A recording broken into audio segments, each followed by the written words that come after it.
Jimmy Dean like the sausage guy? Oh, Ginny. I thought it was Guinea. Have I been pronouncing her name wrong? Guinea D? Is it Ginny D? Whoop. Welcome back, everybody.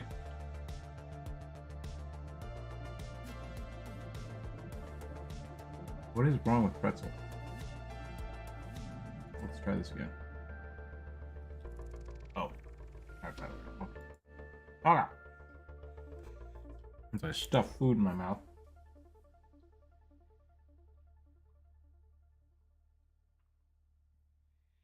Alright. Oops, I'm not in the chat. Hold on.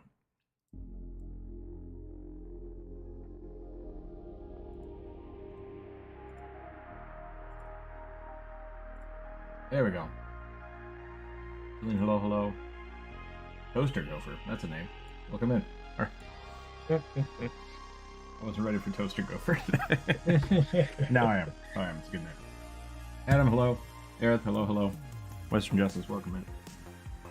It is Thursday, not Wednesday, because my internet was dead all day yesterday. But now that it is... Oh, why can't I draw? What's happening? There we go. Now that it's Thursday, we're going to go ahead and do the viewer suggestion today. We're going to warm up with a rugby. We got a lot of suggestions, so we'll probably do it today and tomorrow again, like normal. But yeah, welcome in. I hope everybody's doing all right. Hope everybody had a good week. I'm joined by a few people today. Hanging out in the Discord. Doing the doodles.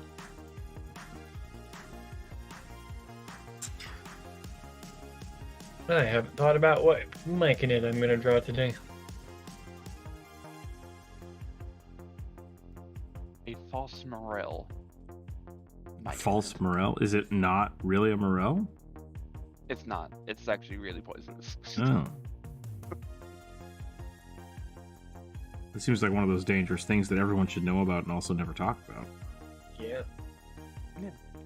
They're kind of easy to distinguish from morels because they have like a weird net webbing around the cap.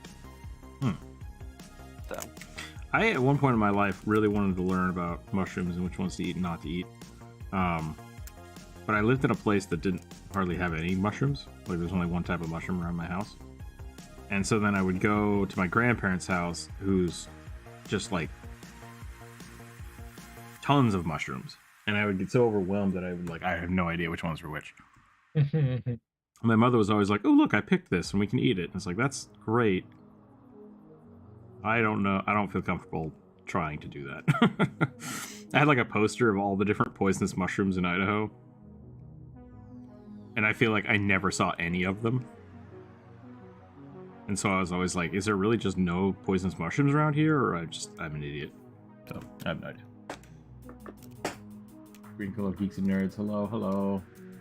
I had a plan for you to draw stream. I had a plan for your draw stream, but when you said on Monday Pathfinder, so I said a different suggestion. That's okay. I mean, like, at this point, Pathfinder and D&D are the same thing to me. Wow. Do a bioluminescent mushroom. Finally re-entering my Traggoth Swamp Witch era. Is that a game or a character? I'm not sure. Like a tragedy gothic swamp witch? Sounds fun. I mean, I don't know Idaho. Sounds like kind of place you have to have non-toxic mushrooms. I mean, yeah. Idaho's pretty awesome. The people that are there, you know, they're people. They're just normal people. Yeah, but Idaho itself is really cool. I feel that way about Utah. Yeah. The people, yeah, they're people. They're the same people everywhere. Yep. The only mushroom that interests me is psychedelic mushrooms, but that does not mean I'll eat them. They're definitely interesting. There's been a lot of research going into them, which is kind of cool. I will pass. Pretty much every time. I think everything in the Seps family is edible. I don't know that for sure, so if you're going to forage for mushrooms, like, do your research and make sure. Yeah. But yeah, I believe... Yeah, Utah has dinosaurs named after it, Adam, because you can find a lot of dinosaurs in Utah. You can find a lot of dinosaurs in the deserts in general, because everything's actively eroding, so... Utah used to be an ocean. Yeah. And now it's a desert, so it's easy to pick stuff up. I think what happened was Canada used to be a giant ocean, and then it flooded and killed everything. Like something happened, and a very large, like continent-sized body of water washed over what is Utah now, and basically killed and fossilized a shit ton of stuff. Yeah. Canadian was a glacier. Yeah, Canada was a glacier. Well, I know in the context of Kentucky was an inland sea, or part of an inland sea. Mm. So. Yeah, Kentucky has a lot of fish fossils, right? Yep. Our state fossil is a type of fossilized seashell. Nice.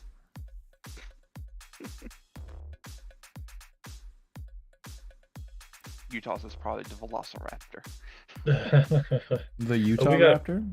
We've got a ton. Yeah, Velociraptor is from Mongolia, I believe. I think so. Yeah. Or northern China. It's a weird thing because the Utah raptors are what you would see in the movie, but the Velociraptors are tiny and not native to Utah. So, yes. I'm thinking of the Utah raptor. Yeah, the Utah raptor is a really large type of raptor. I think it's one of the biggest raptors. I've drawn rugby like Pinky in the Brain, and I don't know why I've done that. I was thinking of Conehead. Conehead rugby? Yeah. Like, this is a new rugby.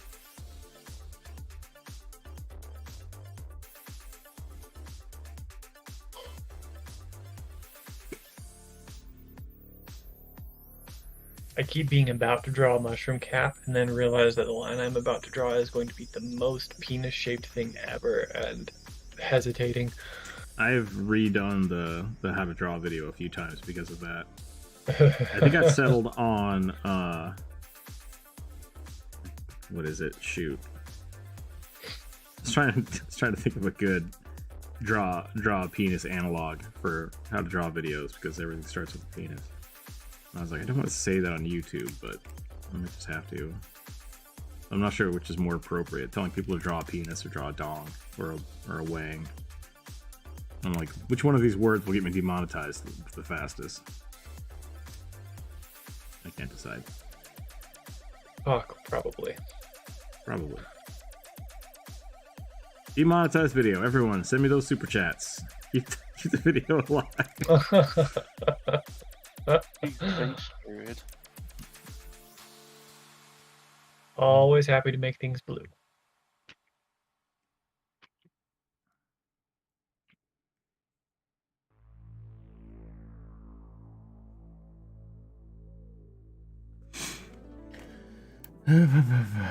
Axel, hello. It will always happen. Towers and rockets, yep. Started from early Cretaceous to late Paleocene. Covered Alberta, Saskatchewan, and the middle states down to the bottom of Mexico. There you go. It existed, not you're excited. I read that wrong. A glacier or Lake Bonneville?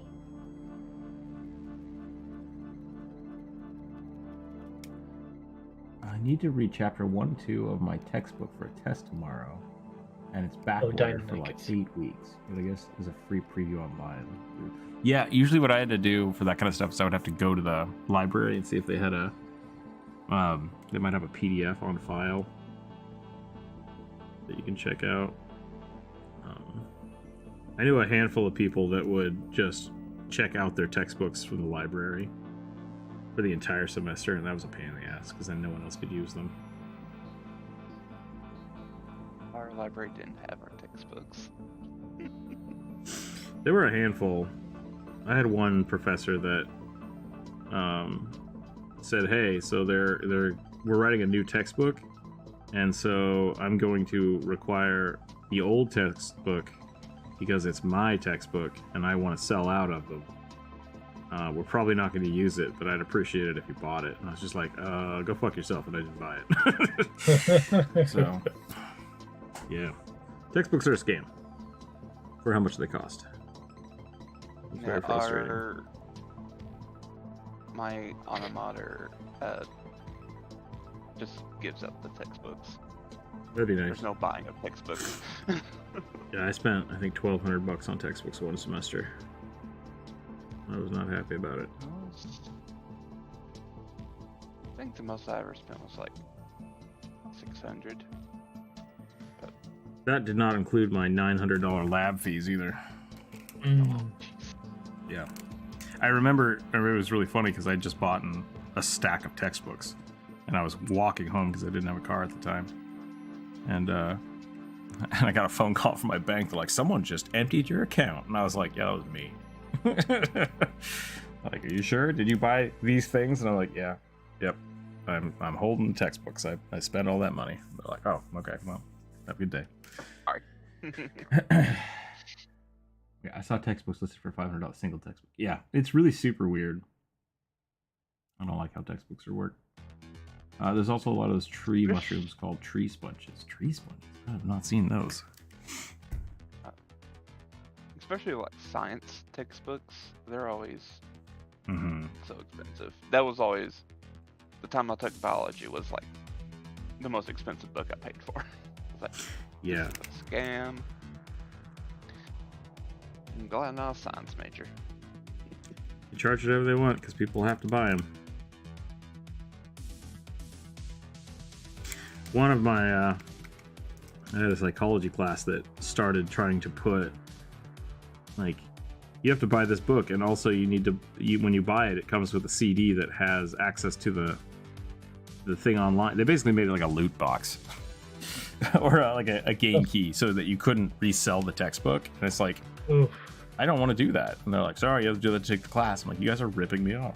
I was really, really upset about that. Long story short, I stopped being an engineering major. Fuck those guys.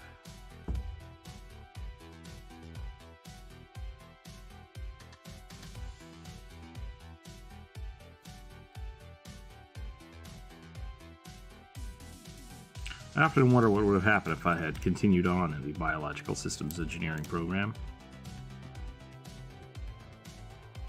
Probably would be way more in debt. Would probably be the case. And maybe an alcoholic as well. Yep, maybe an alcoholic and or working for the government. Who knows? Maybe you still would have ended up here. Maybe. Okay, I think that's a good rugby. For those of you who are just jumping in, the way this is going to work is if you have a character and you haven't submitted it to the community post earlier in the week, you can suggest it here and now, and I will put it on the list. I'm going to roll some dice, and whatever the dice gods deem me worthy of drawing, I will draw. I'm going to pull it from that list. We're going to go from there. This is my warm-up, though. A little rugby. Got some other things being drawn. Someone stole $40,000 worth of textbooks from a shipping crate. Oh no, I hope they recovered all 12 books. That feels about right. That feels about right. It's super weird. It's super weird. Because it's hard not to be like, you guys are scamming us. But like some of those textbooks are like the information that goes into them is pretty unique and eclectic. So it's like really only 200 people are ever going to buy this book. So maybe it does need to be that expensive. I don't know.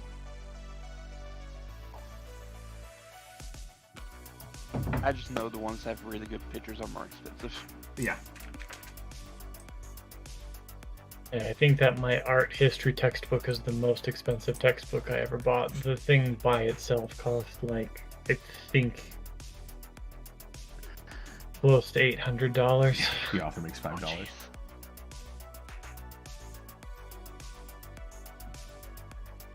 Yeah, somewhere in there, like, there have to be some, I think a big chunk of it goes to like licensing for a lot of the research and stuff that is used. And so like if a professor can use things directly from, it doesn't matter. It really doesn't matter. But no, there's a lot of weird like legal and academic garbage that goes into making this book so expensive, and I hate it. And a lot of it is just college greediness. 19. Yeah. Here we go. There is definitely an amount of markup done by administrators who know that they need to be able to cover their 7-figure salary. Yeah. Then you add in the bookstore that's selling it. Oh, good God. All right, this is a creepy one. A worm that walks. Cultist of... And I can't say this word. I honestly don't know what the hell we call this. It's a Pathfinder thing. Mm-hmm.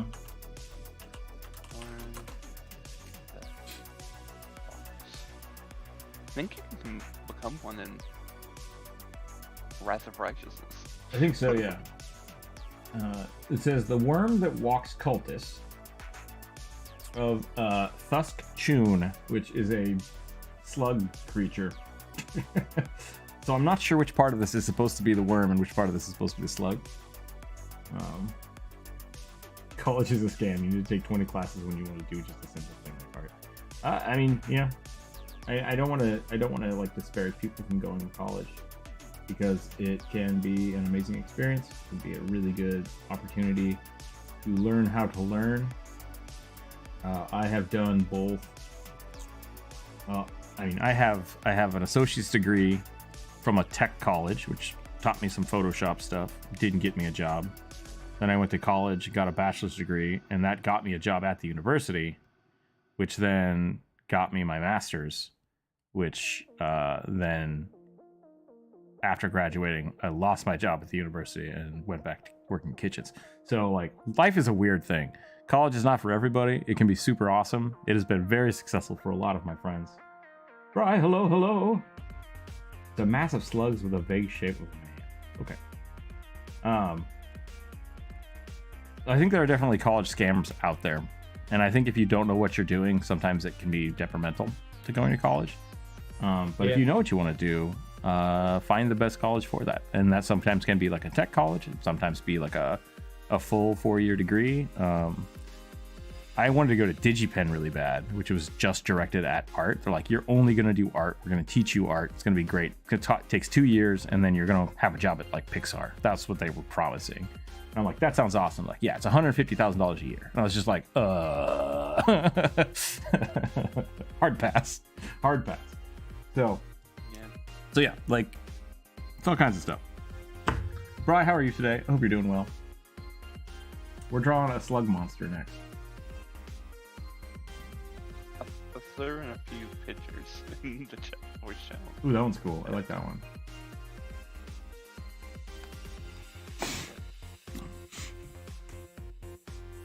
So it's a slug monster that worships... No, it's worms that worships a slug.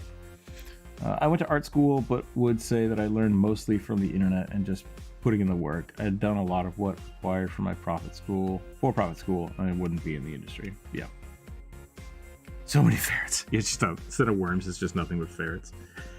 That would be funny. Yeah, I actually attended 3 different colleges altogether. And The first one I went to was just for art, and I hated it.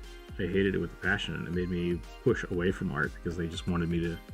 It was a fine art degree, and it's not at all what I liked. I probably learned stuff from it, but yeah, it really kind of soured me towards art, and I switched over to trying to do engineering, and I discovered I hated that more. But even when I switched back, like I started doing 3D modeling and texturing and game design because that's what I've been trying to do. And I didn't really touch 2D art until I got out of there, and I started just doing that on my own. So, did I learn how to be, better at what I was doing? Yes, but it definitely was. I will not be so brazen to say that it did nothing for me, because that's not true. Like the University of Idaho was awesome, and they taught me a lot, but they definitely did not prepare me for the job that I thought I was going to get, and I had to do a lot of that myself, right? Like, so for me doing this is a lot of kind of figuring out exactly what I wanted. So I graduated from the Art Institute. Okay, nice. Not the good one. Oh. Depends on which one you went to. Yeah, I went to a lot of different stuff. I thought about maybe doing like video production, which is kind of what I'm doing now, which I technically never went to school for. A lot of my 2D art was just hobby during college. And something that they talked about a lot was just basically teaching you how to work. Like how to sell and promote yourself. I need a vague face shape. I don't need a whole shape.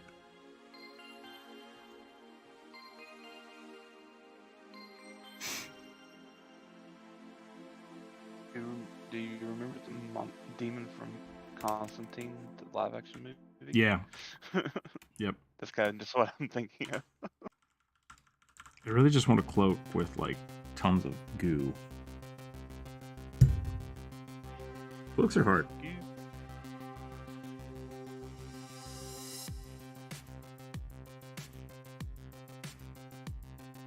Something else that I think college helped me a lot with was learning how to communicate and work with people.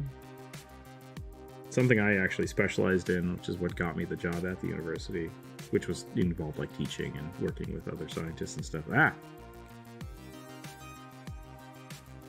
got red paint on my stuff. Was learning how to work with people. Like that was a big thing that I think I could not have gotten just by training myself. And that includes like working with project managers, working with other universities.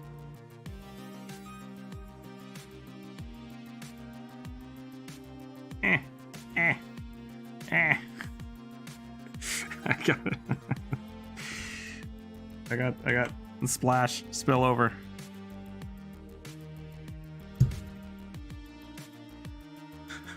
Jolene, help.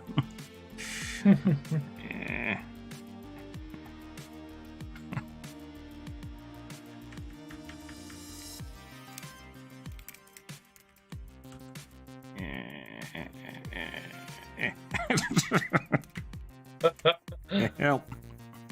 Erase it. Erase it.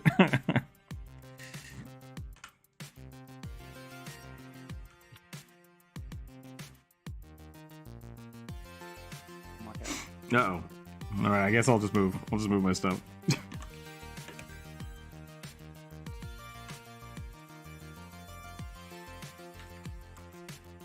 right, let's try this again. Okay, worms. How do we draw worms? How do we turn people into worms? Start with the penis. I mean, I'm already there. We got that. Or just lots of angel hair pasta. Just noodles.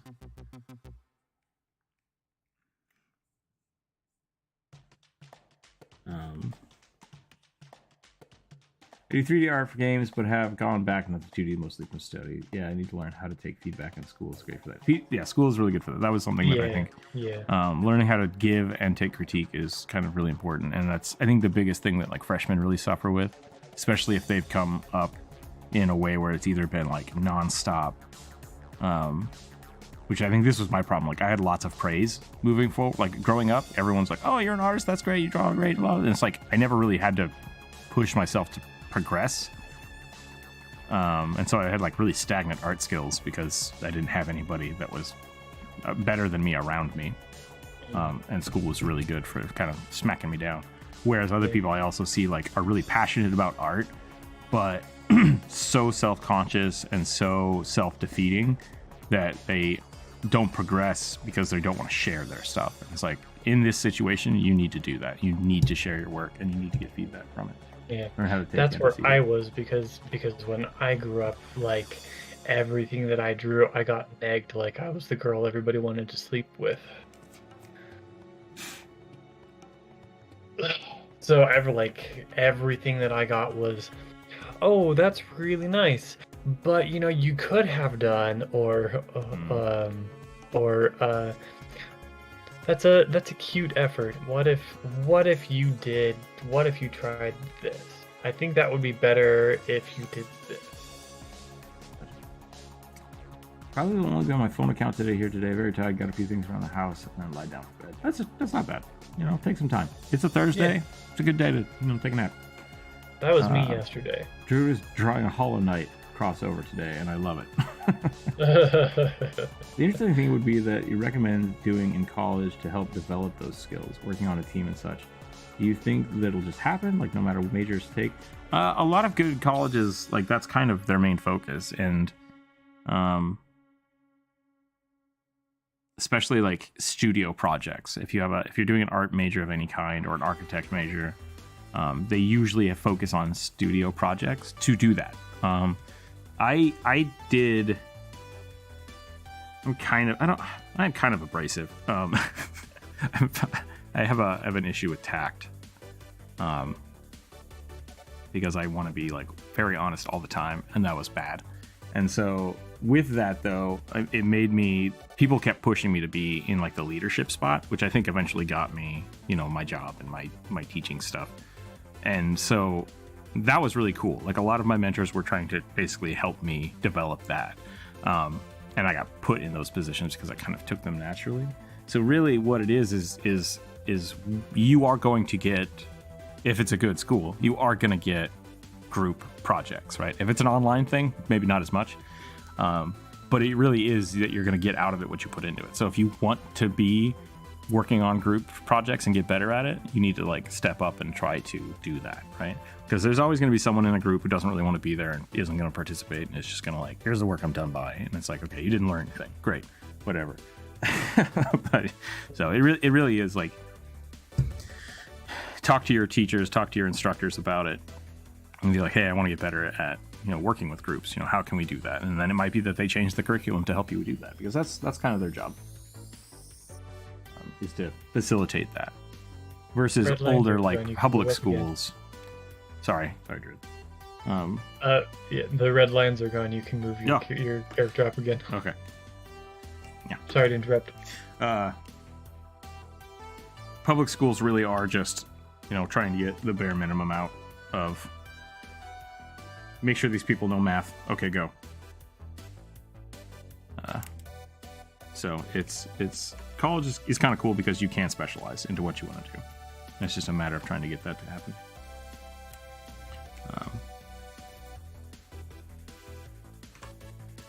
What am I rolling?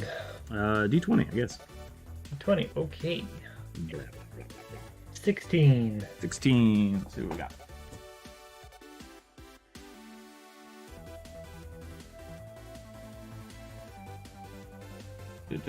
Lost one. There we go. And Bionic, I mean, you could say they barely teach math in public high school, but I think it's really important also to say that teachers in public high schools, while they actually have a lot of control over the curriculum, you can bring a horse to water, but you can't make it drink, right? Like, there is a lot of stuff that gets taught in public school that people blame teachers for not teaching well, and there's an inordinate amount of stuff that kids just refuse to learn. That's true. Wood Elf Druid who keeps plants on her and casts vine-based spells. Wood Elf Druid covered in plants. Yeah, and with that, like I think maybe what Bionic's touching on, because I think you're both right. Like Bionic as a joke, but also like high school level math is very rudimentary, which to some people is more math than they will ever need. so it very much is like, if you're not interested in it, whatever. But once you get to college, like you have to start specializing in math. And I think Vertex Artist says electives can also help with that. They can teach you average. They have to teach the average student. Yeah, like there's usually core curriculum, and then there's stuff specializing for your major, and then there is like electives. I basically, when I say I taught a lot of my own stuff, that was through electives. Like I took a lot of classes that I thought would help me, like sculpture. That wasn't for my major, but eventually was for my master's because it was important to me. I took a lot of biology classes because, once again, I'm like, I think this is what I want to be doing, and I want to learn how to do this stuff, and I want to learn how to talk to scientists so I can get cool information out. And that was my master's, but I was building that myself, right? It wasn't something that would have been handed to me. So you really have to go and specialize in whatever you want. Sometimes that's at a university, and sometimes it's on your own. So they're both good. It doesn't help that the math department gets a tiny budget because they'll never use it. Yeah, I mean, like, math teachers are the unsung heroes. Yeah. You really only need to get that one kid that loves math to keep going. Everyone else is like, can you balance your checkbook? Yeah, close enough. I don't care. Get out. Go to my classroom. Nobody even has checkbooks anymore.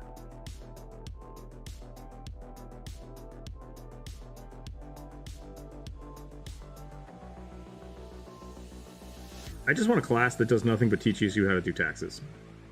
Right? Like that's that in college. Yeah, they have that in college, but like you should know how to do that before you turn 18. Yeah. And then TurboTax would be like, no. And now we're getting political, and I don't want to deal with that. This doesn't look like worms. It looks like hair. It looks like I'm drawing Cousin It. I mean, I guess you can consider him like a worm that walks. Yeah, I suppose so.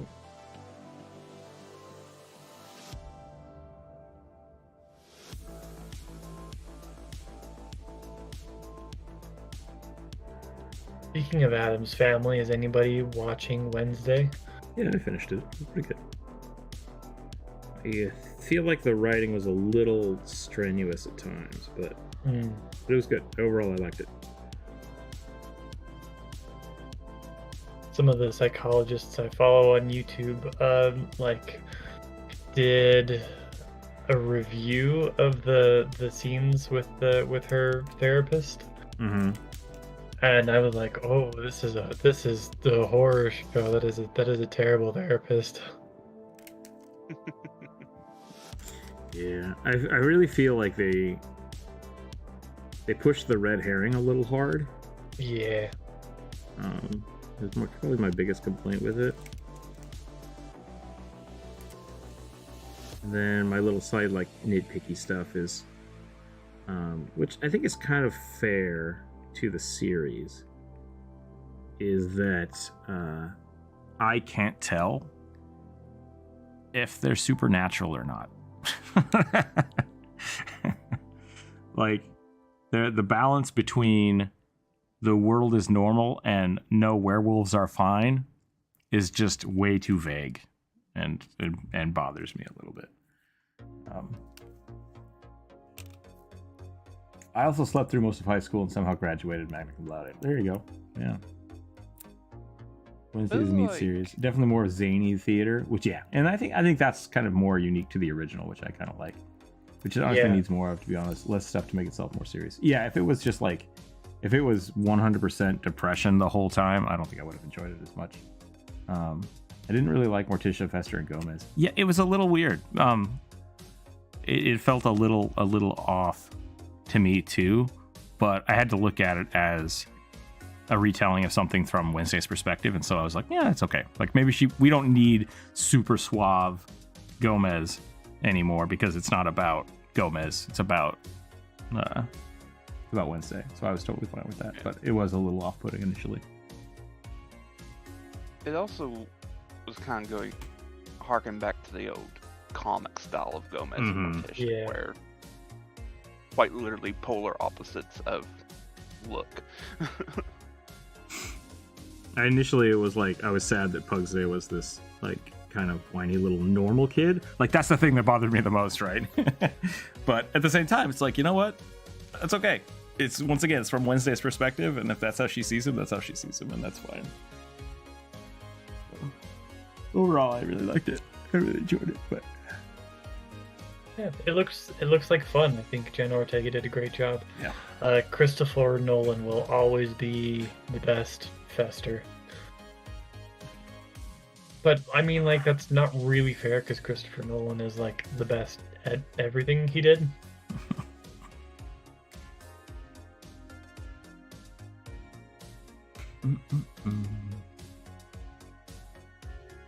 Should we add some spikes? I kind of want to put like horns poking through the hood. I think we're gonna do that.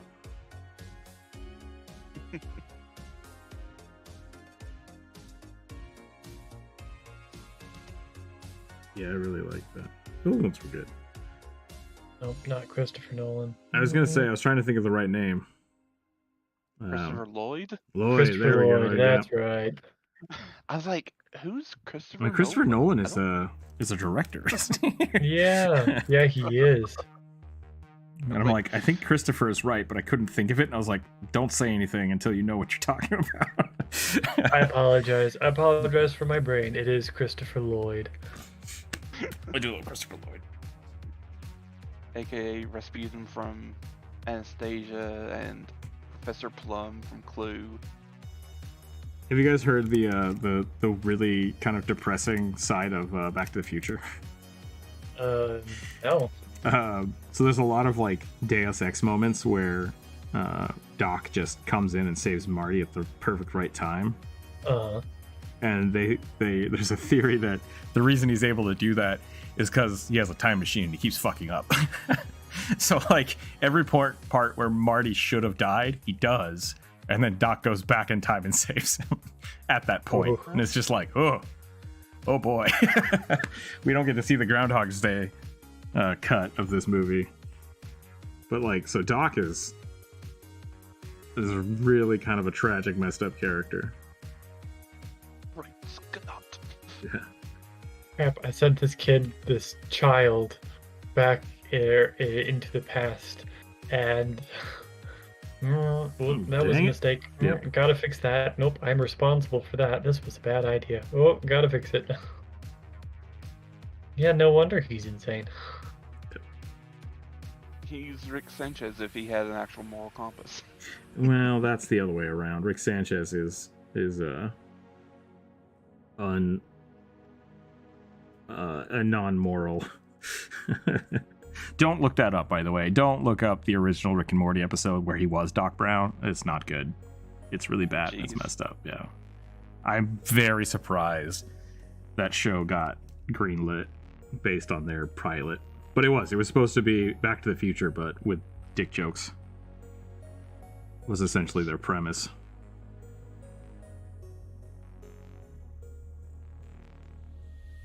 Adult Swim is kind of run by monsters. That's all I'm going to say. Yep.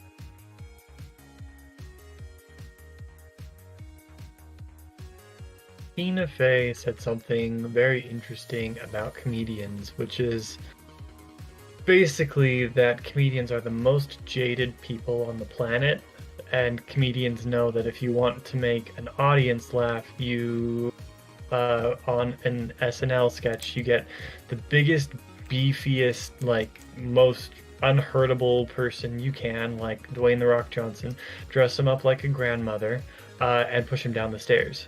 If you want to get a bunch of comedians to laugh, you just get an old lady and push her down the stairs. Just push the old lady down the stairs. Yeah. I was watching a YouTube short yesterday of an interview with Adam Sandler. And when he was making Billy Madison, he like convinced the prop director to deflate the ball so he could just throw them at the children. And all the parents got really pissed off because he was just beating all these kids with the dodgeballs. And they're like, what the hell, man? He's like, no, it's the joke. It's funny. And they're like, well, don't do that. He's like, okay. And then he did it anyways. And it's just like, yeah, that's kind of a dick move. Yeah. But I mean, like it did get better shots. Yeah, I mean that's the thing. It's where's the line drawn for comedy when you're just like everyone thought it was funny except those kids. I bet. Yeah. What was the other one? Who was it? Somebody has a story of Bill Murray. It might be Seth Green. Apparently Bill Murray was mean to him as a child. he's never forgiven him for it. That was me, asshole.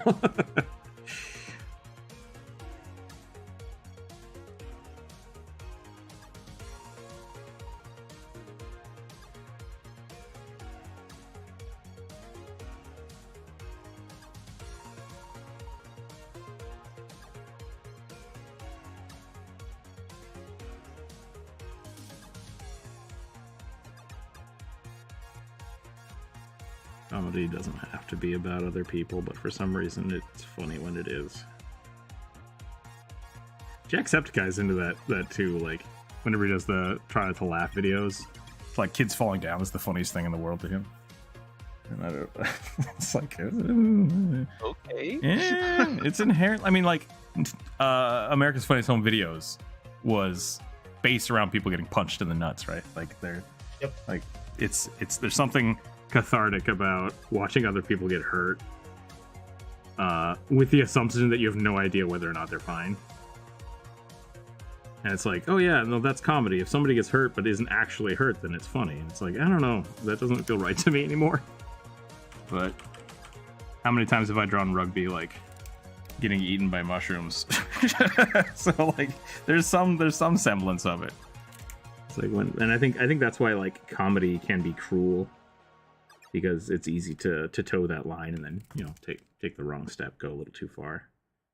And that's one of the reasons I've tried to like refrain my comedy from being at the expense of others, because, you know, it's too close.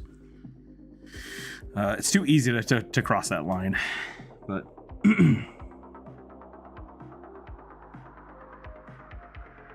but comedy can be like that.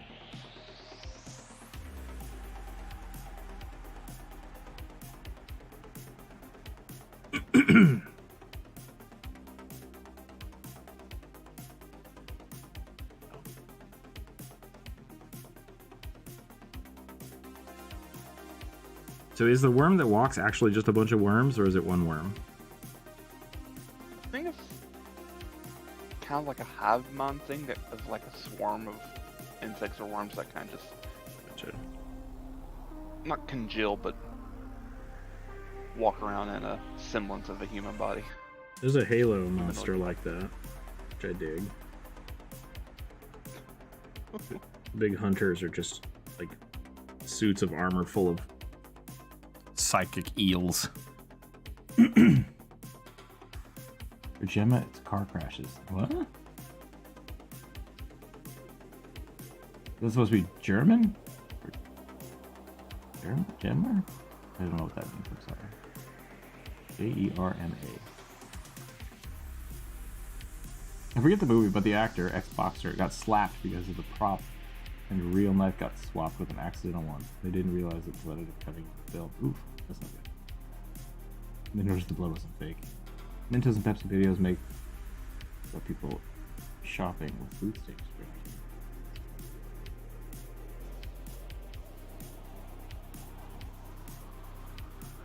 Yeah, Imperium, I'm not sure exactly what you're talking about there, but like 10,000 worms of French, good, exactly, yeah.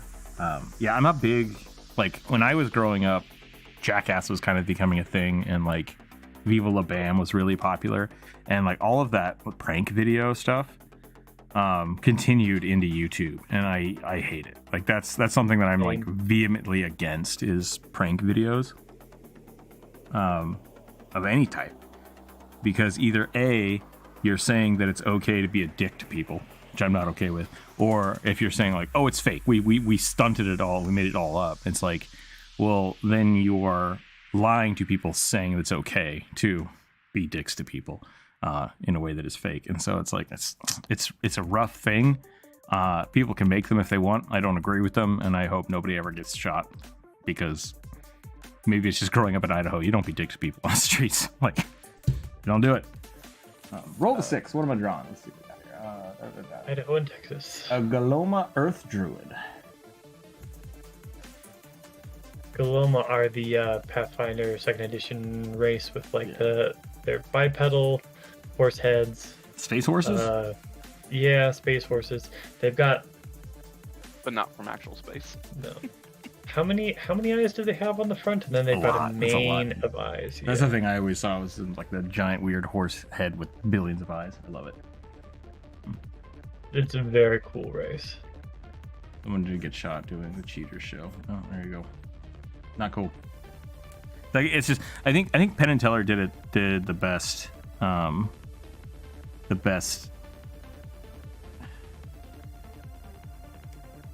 Penn Jillette has said that he doesn't approve of David Blaine's stunts because either A, he's telling people it is for sure true, in which case he is tricking people into thinking it might be safe to do, which is dangerous, or he is doing it for real, in which case, and I think this is a quote, fuck him, because you shouldn't be doing something that is dangerous.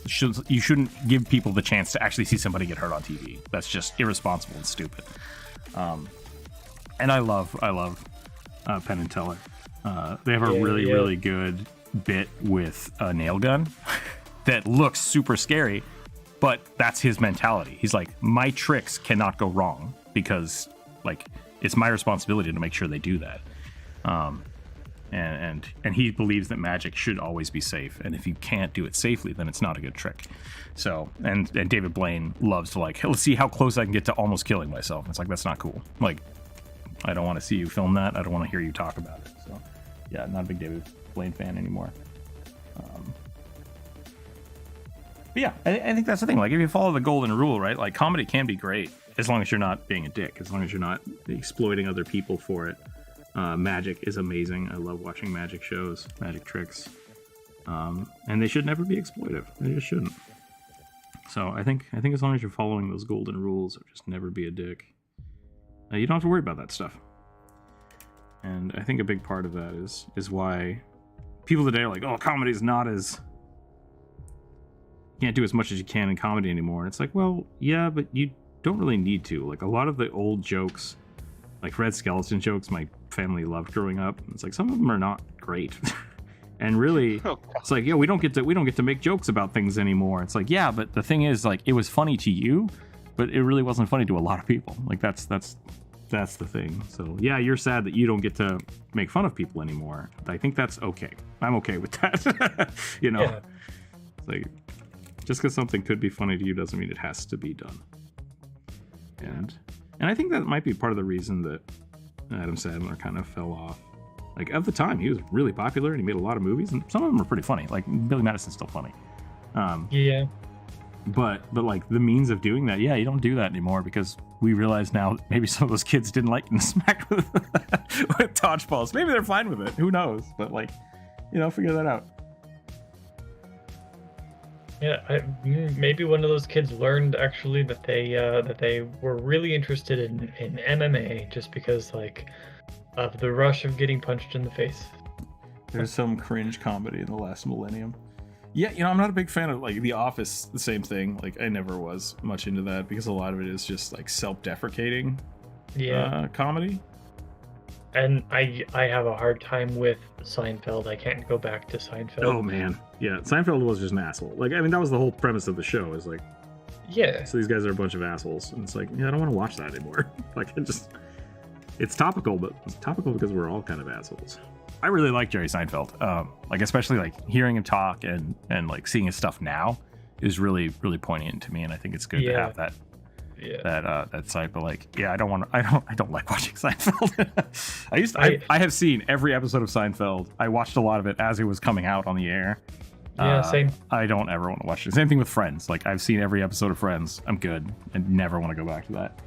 So, there's some really bad comedy, like the woman who makes fun of her exes on live TV with their real names. That's a little weird. Yeah. All friends, you okay? Real friends laugh at you. There's another saying that's similar to that. It's like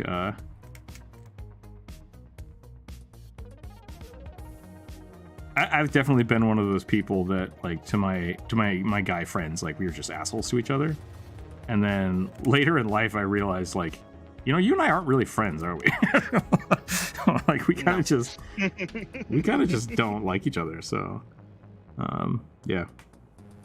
It took me a long while to realize that about some of my friends. I was like, oh, we just really hate each other, and we just pretended to like each other just because we were lonely. Yep. In high school. Yep. So yeah, a real friend will not treat you like shit. Now, that being said, I have definitely done some horrible things to my friends, like usually out of my own ignorance, or like said things that were unkind and I didn't mean to. You know, those regrets keep me up at night.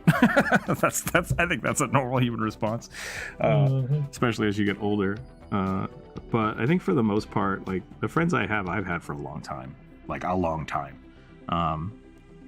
And it's really important to me to keep track of those people, even if you don't talk. Like I might have said some shitty stuff in the past, but like,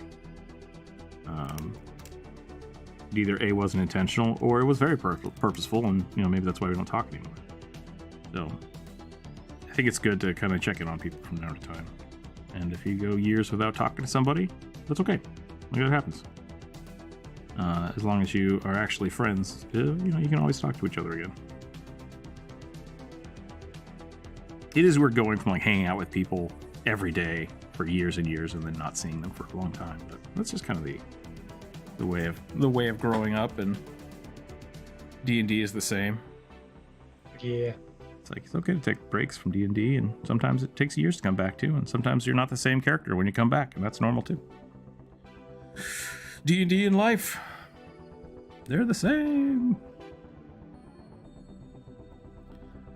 I don't know what else to do with this except just draw more squigglies, so I think I'm gonna call this one's done. That's a good glow on the head. I like that. I just saw the druid hair spike. I like that. I like that a lot. She's gonna, like, be covered with plants. I mean, what's a better place to grow a plant than at the base of your ponytail? I want tons and tons of cacti. Lots of cactus all over the place. As Team Star Kid said, I don't know who Team Star Kid is. Let me know who that is. Follow the golden rule for life's two-way street. Keep your mind. I'm going to try to reread this whole sentence. Follow the golden rule for life's a two-way street. Keep that in mind, and you'll be kind to everyone you meet. That's good. I like that. Yeah. I love whatever a tentacle abomination this is. Just joining. Welcome back in, Amanda. This is a worm that walks, which is essentially just a whole bunch of worms. The worm that walks, I think. Yeah.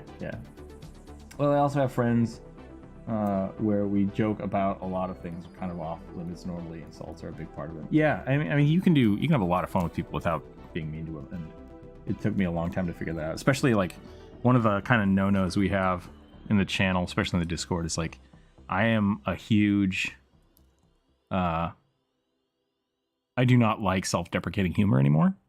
Partially because, like, as someone who grew up with depression and knowing people with severe depression, like, it's too easy to make fun of yourself to get laughs, and then either A, start believing it, or start telling the truth and people laugh at you for it.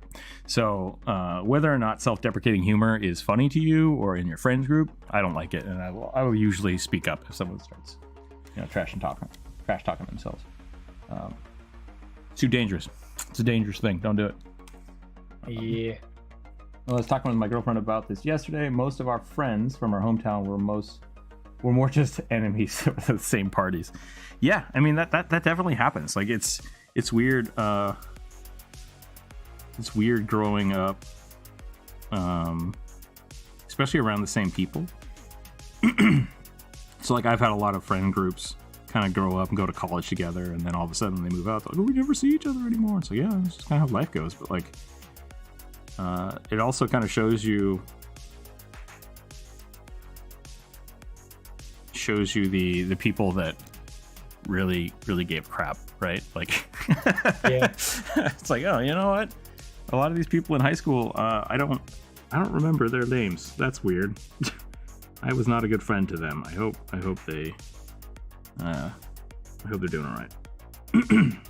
I had an experience recently where I guess it wasn't that recently, it was a couple of years ago, where somebody that I spent like a good better portion of every day with in high school reached out to me, and I thought for really long and hard about whether or not to accept their Facebook friend request.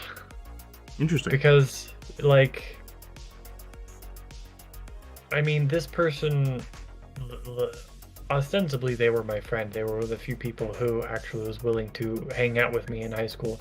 But at the same time, they were also the meanest. Like, they were my worst bully. So I was like, that relationship, I knew this kid since like first grade, and he was always a jerk, and like I was very much like, you know, I knew him for like 12 15 years, and we spent a lot of time together, and I was like, I ultimately had to come to the conclusion, you know, I don't think that relationship was ever healthy, and it's too easy to like slide back into that. Yep. So I don't think I'm gonna respond to this one. I had someone I knew, and I grew up with them. They lived like down the street from me, and it wasn't until I was like 18-ish, 19, when I met after high school, because someone I knew wanted to go skiing, and they were also invited because we all knew each other. It was fine. And then while we were up there, we both kind of just like, we had a moment alone, and we started talking, and then we both kind of realized like, we don't like each other, do we? And we're like, no. And it's like, okay, good. Like, that was it. It was just like, I've never talked to that person ever again. But it was someone who I was always hanging around, and we both just didn't care for each other, and it was like this is a lot better. This is a lot better now that we know that we're just like, we're good. So talk to people. You don't have to be a dick. Just talk to people. It's great. I'm gonna roll the dice again. For those of you who just jumping in, we are doing the community suggestions today. So if you have a character that you would like to suggest, I can put it on the list. I'm gonna roll a die, d20 here, see which one we're gonna draw, and we're gonna go from there. If you have already suggested one, by the way, on the community post earlier in the week, I have it. I've already saved it, so that's on the list already. All right, I rolled a 6 because I think we need. Oh wait, that's the one we just did. I didn't delete it. That's my bad. An old, grumpy Clydesdale Centaur Paladin in heavy armor. I swear we've gotten this one every week for the. Like, is it the same one? Correct. Yeah, it came up again last week, and I don't think you we should said draw that if they wanted to. Yeah, well, it didn't get drawn last week. You said that if they still wanted it drawn, because the one that I did maybe like didn't really get finished enough, or maybe they wanted you to do it specifically. Yeah, you said that if it came up again, then they could could submit it again. If they wanted it drawn again, they could have it done. The dice gods seem to want this drawn, so I'm gonna draw it. I mean, I drew it and I was happy with the way it came out, but like. I swear I drew it last week because we talked about centaurs, and I was like, Harry Potter centaurs are stupid. Maybe that was when you were doing it. Yeah, I think that was 2 weeks ago. Yeah, you did draw a centaur, but not this one. Okay. It's the dice gods, man. Like, I don't put things in the same spot. I don't do anything. It's all jumbled, and it's weird. It's weird that it's the same ones, you know? Can't fight it. Like, if I constantly rolled the same number and it was the same one, that would be weird, but... No. Dice giveth and the dice taketh away. Yeah. The dice demand it that I draw this centaur. An old, grumpy centaur. I'm drawing a beard. Yeah. Oh my god, could you imagine a horse with a beard? That'd be so funny. Centaurs all the way down, yeah. It basically would be a giant billy goat without horns. That's true, yeah. And they look like Grumpy from Snow White. Yeah, I think that might be the way we go. I think that's a good idea. My friend and I have an unwritten rule that if someone is self-deprecating, you either reply with a crappy fact from your life or be supportive to them, not just laughing it off. Yeah, and that's kind of the reason. Like I've that's kind of the problem with self-deprecating humor, and this goes for D&D too. I want to bring this in because I've had a lot of people play D&D, and they'll constantly say things like, "I'm bad at this. I don't know this. I suck at this. Sorry, this is taking so long." It's like, no, like when you're playing D&D, there's a lot, especially if you're learning. Take your time. Yeah. If anybody's pushing you to be faster at D&D, find a new table. Like, just have them chill out. That being said, don't waste your time on your phone, and then when it's your turn, not have your spells ready. That's just bad form. Yeah. But there's a difference between like obviously trying and taking 45 minutes on your turn, actively telling everybody at the table a play-by-play of everything you could do. And so what I want to get at with that is that, like, I think the way I want to say it is I will always champion people not doing that. I don't know how else to say it, but like, I don't want people to be self-deprecating because, like I said, even if there's an inkling in the back of your mind, like, oh, yep, I suck at this, and then someone laughs about it, like, that's reinforcing that thought in your head, and that's not healthy. Like, I'm not a doctor, I'm not a psychologist. That's just from my own experience. And I very much will call people out on it, and I'm trying to get better about that. I'm trying to get better about really calling people out on stuff. One of my friends has a lot of, like, I want to say it's kind of sexist humor between him and his wife does the same thing back to him. Like, they're both just very rude to each other, and they think it's hilarious, and I don't. And I had to talk to him about it. I'm like, hey guys, like even if what you're doing is completely from love and it's fine, like, it makes me uncomfortable. So I'd appreciate if you guys didn't do that around me. And they're like, oh yeah, no, that's cool, and they're totally fine with it, and they don't do it anymore. So like I said, if you and your friends really love self-deprecating humor, I'm not telling you that you shouldn't do it. But I don't want it happening around me, because I don't need that reinforcement in my brain. And I think that's fair for me to ask. Just something worth being careful about. Yeah, you don't talk about my friend like that. Exactly. Yeah. All right, rolled a 9. In honor of, I don't know who Brandon Sanderson is. In honor of Brandon Sanderson's new book. That's someone. Author. No? Yeah. What book? I would have liked the name of the book. In honor of Brandon Sanderson, who I, like I said, don't know. Just a young druid woman in a pirate coat with long braided hair and living vines holding an interesting cup. I feel like that's very specific, and I don't know. That might be fan art, which might break the rules. Also, it's very close to what I'm drawing. Can we just add a cup? Yeah, right? That's kind of funny. Apparently, we're drawing druids and centaurs today, is what we're doing. So, yeah. You have a pirate druid to draw, if you'd like. You wrote the Mistborn series. Okay. I've heard of the Mistborn series. I haven't read it, though.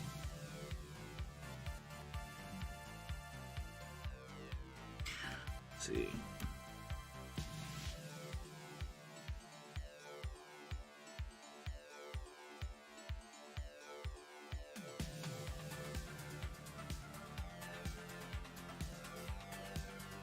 Guess I would have to add a coat to this if I was going to take over that one. Just mix them together. Yeah. Nah, I don't think I want to do that. Druids don't wear that much clothes.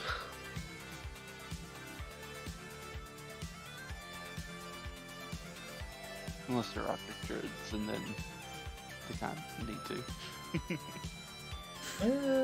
Either that or they just cast, what is it, Endure Elements every day?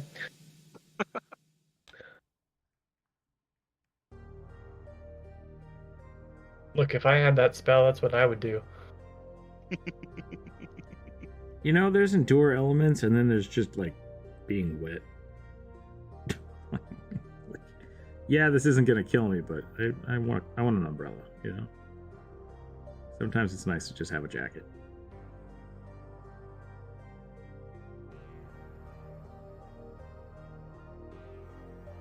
expecting something clear nylon raincoat. See, at that point, you're just trying to show off the nudity, though, which I think is that's different.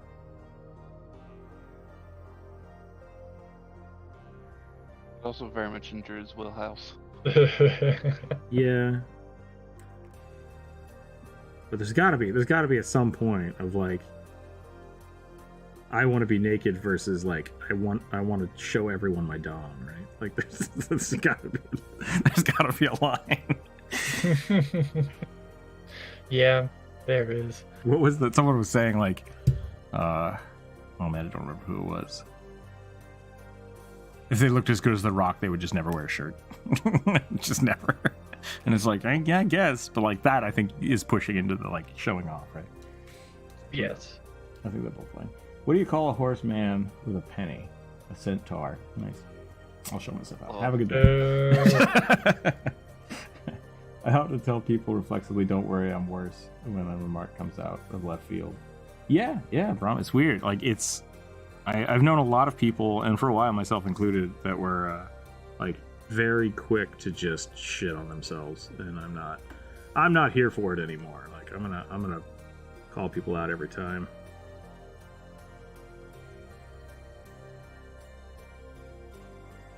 The downside to that, and this is what I'm saying, I know for a fact I've been untactful and unkind, is sometimes that's not helpful, you know?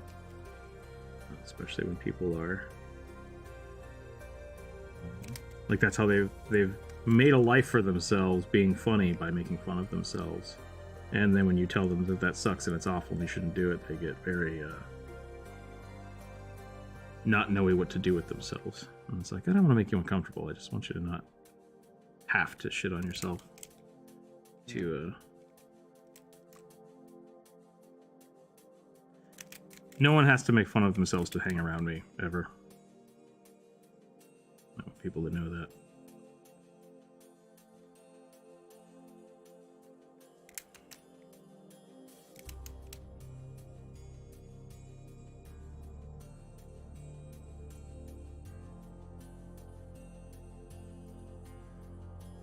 I was going to give him a pick, and then I realized there's no way a centaur would be able to use a pick. Like, it'd have to be like a polearm or something. Oh, lucerne hammer. Yeah, it'd have to be like a lucerne hammer, which is probably not great for whacking at stuff. Played a game where we all started naked and we all got to backseat, and there was one girl in the group, weird group of people to be naked. Yeah, I bet so. It was a dwarf power. Whole pick. I tried to do a campaign like that where everybody started with literally nothing. I was like, okay, you're in a dungeon, you're in a prison cell, and like the quest is to just escape. Like, just do it. And so for the first little bit of them playing, everybody had rocks. It's like they just picked up bricks and stuff and like tried to break out of this cage. And long story short, everyone hated it. They're like, that was not fun. Like, I want to make a character. And I was like, all right, well, good to know. So you try to give them the full-on depraved Dark Souls 1 experience. Yep, that's it, exactly. It's like, here you have a loincloth's worth of material and a stick. You know, good luck. No, it turns out people like designing their characters, and should let them do that. Who would have thought? Yep. Yeah. That was the basis for my Ashfont campaign, though, which I think I've done much better with.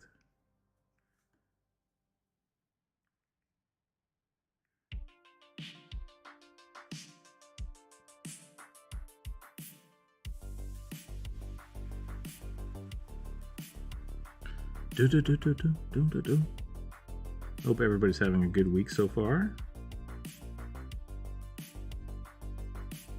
Well, it's pretty sunny right now, but it's incredibly windy. That's good. So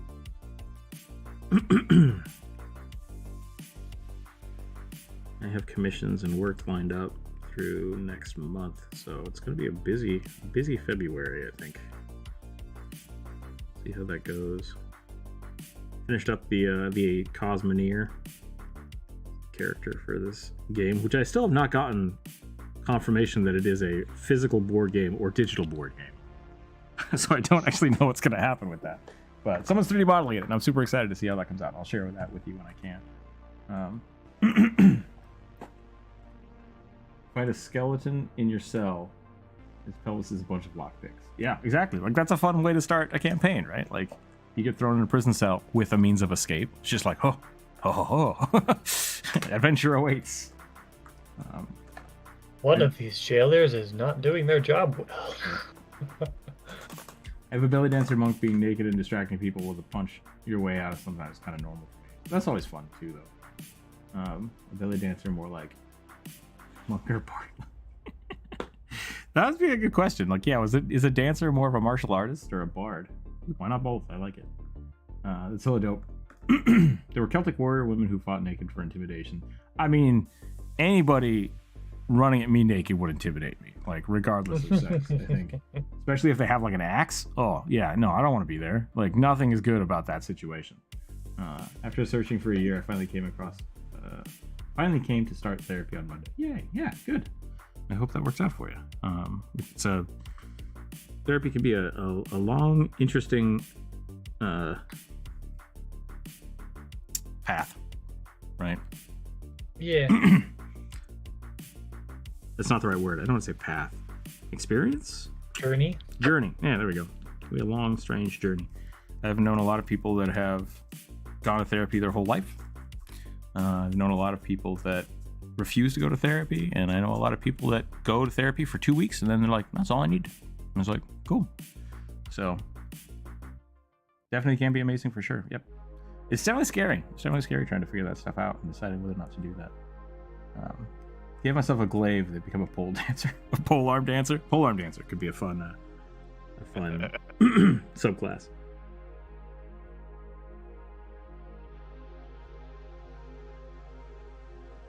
Yeah, mental health is good. It's a good thing to take care of yourself. Mental health is useful.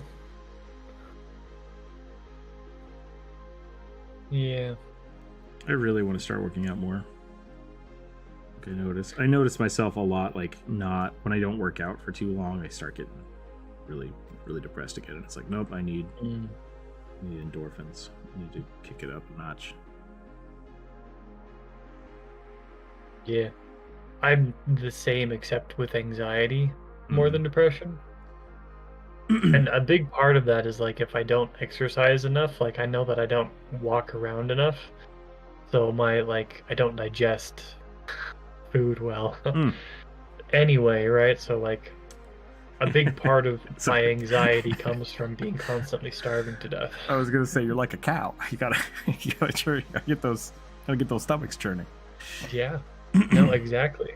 Like, people don't realize it a lot, but my physical therapist told me this, is that like, the perambulatory motion of your hips, when you walk, it does a lot to massage and help your stomach and your intestines turn over, right? Like, it moves all of the muscles in the wall of your abdomen. So it's like, if you don't walk enough, if you don't get enough of that sort of motion, then stuff can shut down, especially as you get older. That's gross, but probably good information. Long story short, every time you eat, you should just, shake a little bit. Help shake things loose, yeah. We had a couple...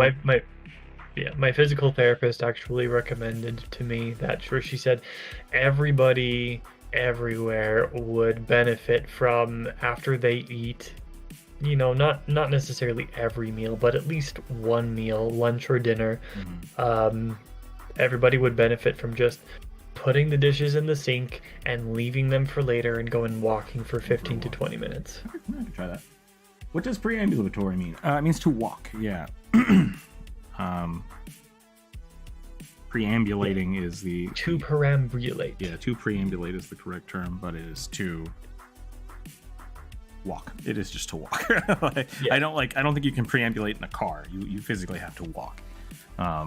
I used to know the term for it. Why it was named that, but yeah, I don't know. Yeah, when like a doctor says a patient is ambulatory, that's like it means the same thing. It means they're able to get up and walk around.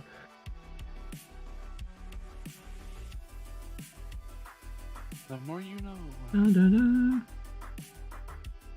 Last time we drew a centaur, someone told me to draw like saddlebags. I freaking love that idea. Like, so good. It is weird though, drawing like a saddlebag that's not a saddle. So I got to get that in my head somehow. Yeah. I guess donkeys have like saddlebags that aren't saddles. There's all the times I've seen saddlebags is just you would lay them over the horse and then set the saddle on top of them. That could be. That could very well be. Yeah. They are usually just bags on straps that go over the blanket under the saddle.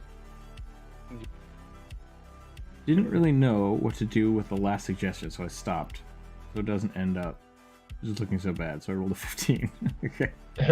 I'm so sorry. The dice are weird today. Lizard folk pirate. Lizard folk pirate fighter who's an unarmed fighter with a tricorn hat. Pirates and druids. Pirates and druids. You think there are centaurs who pull carts and carriages? Oh, I assume. Like, so I was when I was really young, and I did actually ride horses. I had 2 horses. There were 2 horses I've ridden in my entire life. I rode them many times, but there were 2 horses. I always felt bad. I'm like, I don't want to make this horse carry me around. And they're like, you weigh so little compared to that horse. It's like you wearing a backpack. And I was like, oh. So yeah, I assume if a centaur could pull a cart and not really care, I don't see why they wouldn't, right? Like if I could run around with a wheelbarrow and not notice it, I would absolutely have a wheelbarrow all the time. Yeah, I think it depends a little bit on your centaur lore. Like a Harry Potter centaur, abso-fucking-lutely not. Like asking one of them to pull a cart would be like the most racist thing you could possibly do to them. But like in D&D, I think if centaurs are around and integrated into other society, like the rest of society, I mean, I don't see why not. That seems like a perfectly legitimate labor job for a centaur. In different parts of the world, like there are definitely people that just pull carts and pull, what are they called, the rickshaws? Yeah, the rickshaws. Like I could absolutely see a centaur doing that, right? As a if centaurs are welcome and integrated into a human world, I don't see why they wouldn't do that. Like the equipment's already there, and it's just like, I'm not going to belittle myself. It's like, oh, actually I can do this really easy. So some of them would probably be too proud to do it, but others would see it as a business opportunity, right? Like, I don't have to take care of a horse. Totally. I can just do this. So take my taxi. It's cheaper than that guy's taxi because that guy has to feed himself and his horse. I just have to feed me. That guy's an asshole to his horse. Look at those things. I only use the finest felts. I think it'd be an interesting way to look at it. Different like things to work with. Think of Dinotopia and the dinosaurs having little carts carting people around.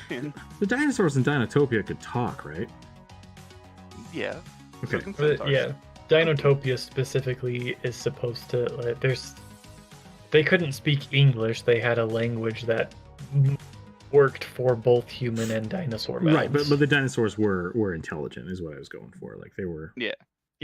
It was generally speaking, if I remember correctly, there was some distinction made about like general levels of intelligence, and not everything was human level intelligence, but most things could communicate on some level. Yeah. Oh my god, can we make like a I don't know if the trope even stands anymore, but like the Brooklyn taxi driver but centaur would be amazing. That's a character I want to throw in a game somewhere. That would be very funny. I rolled a 2. A 2. A female tiefling with 2 orange-sized lumps on her horns. Wait, 4 horns. Like knob horns. Yeah. There's a term for that, like horns that aren't... Like baby rhinos have nodules? It might be nodules, horn nodules. Where the horns actually sprout. White hair, white skin, light blue hairstyle, highlights. Okay. Full black eyes. There's a lot of detail in this one. Oh. Let's see if I That's can find the okay. class. I'm the only one who ever does color, so that's fine. She's a guardian for lost souls to the goddess of death. Cleric, I guess? And if we're doing Pathfinder, that's Lady of Graves. Her symbology is a peacock. Or a peacock feather. Female tiefling cleric, I'm gonna say. But with undeveloped horns.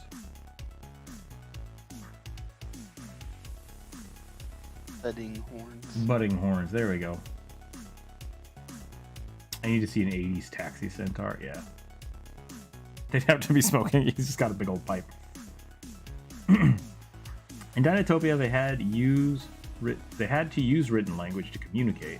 The language was made up of pairs of dinosaur feet facing different directions, combined in different ways, like Braille. Oh, that's interesting. Dinosaurs wrote it by hopping around, literally doing it with their feet. Greenhorns. Okay. Oh, is that what a greenhorn is? Cow that hasn't grown its horns yet? I mean, I know it's a term for an unexperienced cowboy, but... I also remember in Dinotopia that like some of the intelligent dinosaurs, like Deinonychus. Is he the one in the library? Yeah, he was in the library, but his brain worked better when his feet were moving, so he read on a treadmill. He read scrolls on a treadmill. I don't remember that that. had a clockwork mechanism to unravel the scroll for him as he ran. Look, Dinotopia is wildly implausible, but it's so much fun.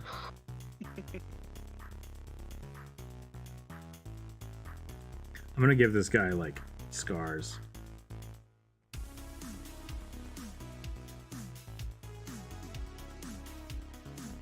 I went for, like, old guy at the gym centaur. It's, like, really ropey and kind of leathery.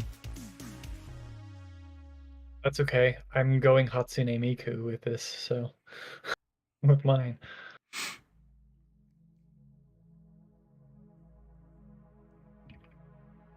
Maybe not quite so much. I don't know what word you just said. Hatsune Miku? Hatsune Miku, the first virtual pop star. Oh! Out of Japan. Yep. Didn't remember that. It's okay. I only know that because of Drawfee. Gotcha. Never seen one of her concerts. I'm like a fishing harpoon, but I think I ran out of space.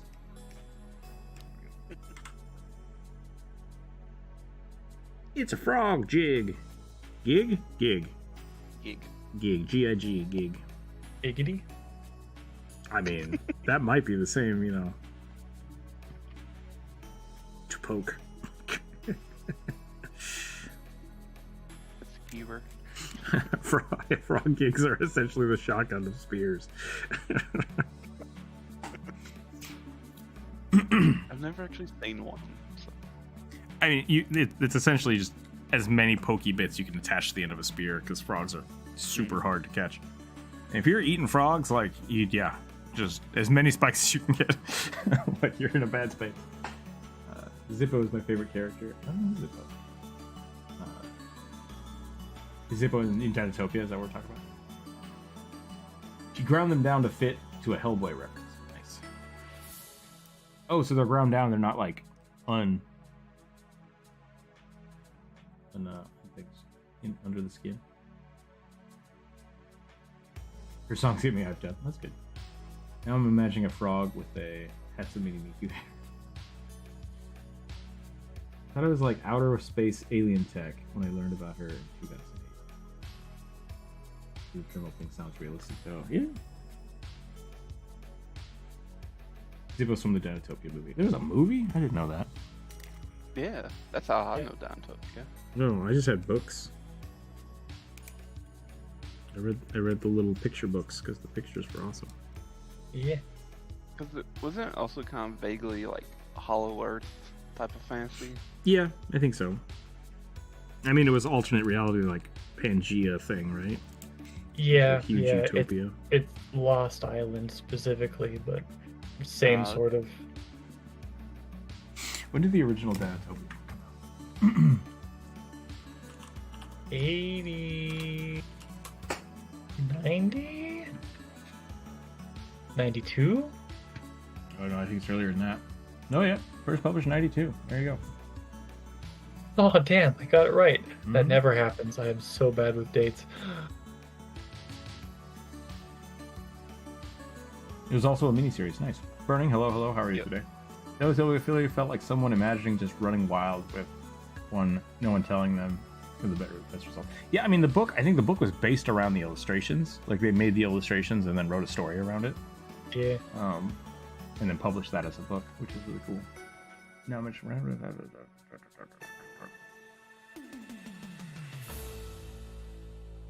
I thought there was a TV show, but yeah, I had the book in my school library. Same. It's definitely an art project that was based off of like Da Vinci journals, you know, because there's a lot of pages that are just kind of sketches, and then obviously there are the big beautiful watercolor painting pages, but like a lot of it is it's set up to be like a extremely beautiful sketch journal. Yeah. Dinotopia was 2 VHS tapes that were 2 hours and 55 minutes long. The movie was reclassified as a miniseries. The original was good. I found it journal style, and the TV show sucked. I didn't know that. You Cat, what are you doing? Why are you being like this? You can't just walk around destroying shit. Because he ain't got arthritis no more, so we can. Yeah, you just walk around on my desk everywhere. Knocking shit over. Okay, Hey. I think I need to do one more sketch before we call it a day. I'm gonna roll more dice. Here's my grumpy old centaur. So, I'm looking at some of the art for it, and it reminds me of my time being at the Creation Museum. Okay. Like, oh geez. Yeah, I need to roll a different die. We're below We're 20 Dinotopia. finally. 12. A humanoid with a Pennywise-like maw that hypnotizes its enemies. That didn't give me a race or a class. It's just a clown? The creepy clown? So, more of a monster than a character. Yeah, a humanoid with Pennywise-like maw that hypnotizes its enemies. Sounds like fan art to me. Yeah, that sounds a little too fan arty. I might pass on that one. If that is one of your suggestions, please give me a race, and then I guess Bard maybe or something to that effect. I can definitely do a clown something, but I'm a little confused. Kitty overlords, now pets. Oh, yeah, Skip Cat is just, he heard me say pets, and he's like, what? Alright. Do we need to spend some time with you over here, Skip Cat? Is that what's up? Oh boy! Oh, screeches. Want a treat? Una? Una. The Creation Museum in Kentucky has exhibits of people living with dinosaurs. And it's just like, this is like if that timeline still existed up to like Roman period or Renaissance. That's Because it's like, hilarious. You know, I'm okay with the thoughts that maybe something like dinosaurs survived to humans. Like, if that's how you want to rationalize dragons or weird creatures, fine. I don't like the other way around, though. I don't like that humans lived with dinosaurs, because it's like, that's not what we see. Like, there's nothing about that would make sense. In an infinite timeline, it could happen. Oh yeah, absolutely. But we don't live in an infinite timeline. That you know of. All right, I'm gonna re-roll this. So yeah, if that is your suggestion, please re-clarify, and maybe we'll draw that next time. Because I'm okay drawing creepy clowns.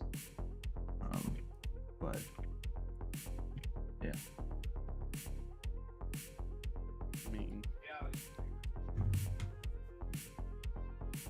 A Warforged warrior, the Transformers. What? A Warforged warrior that is Transformers inspired. Okay, I just need to keep reading. In a way that its armor can also disguise it as a treasure chest. That's mimic-like. People are getting crafty. But I'll draw that. Did my mimic meme post bring mimics back? If so, I'm sorry. There's only 2 rules, people. Well, the third rule is no fan art, which is unspoken, but maybe I'll have to start speaking it.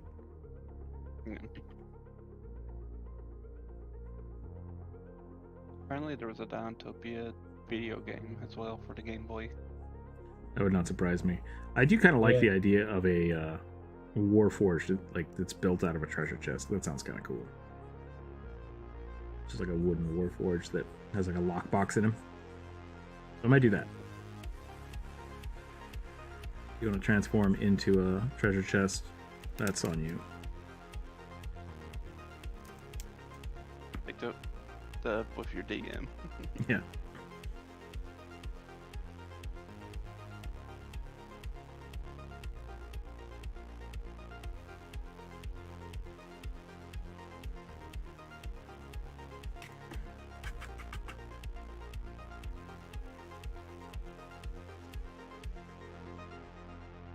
Time in his illusion, lunchtime, doubly so. Wasn't there a cave painting with a few dinosaurs in them? Yeah, that's kind of what I'm saying. Like, there's definitely a lot of weird creatures that have existed in the same time as humans. Like, alligators used to be huge, right? Before we started living on the ocean and killing all of them. So like, and the shark. Yeah, sharks. They're much bigger. There were, I believe, millions of years where sharks were like 90% of everything that existed. So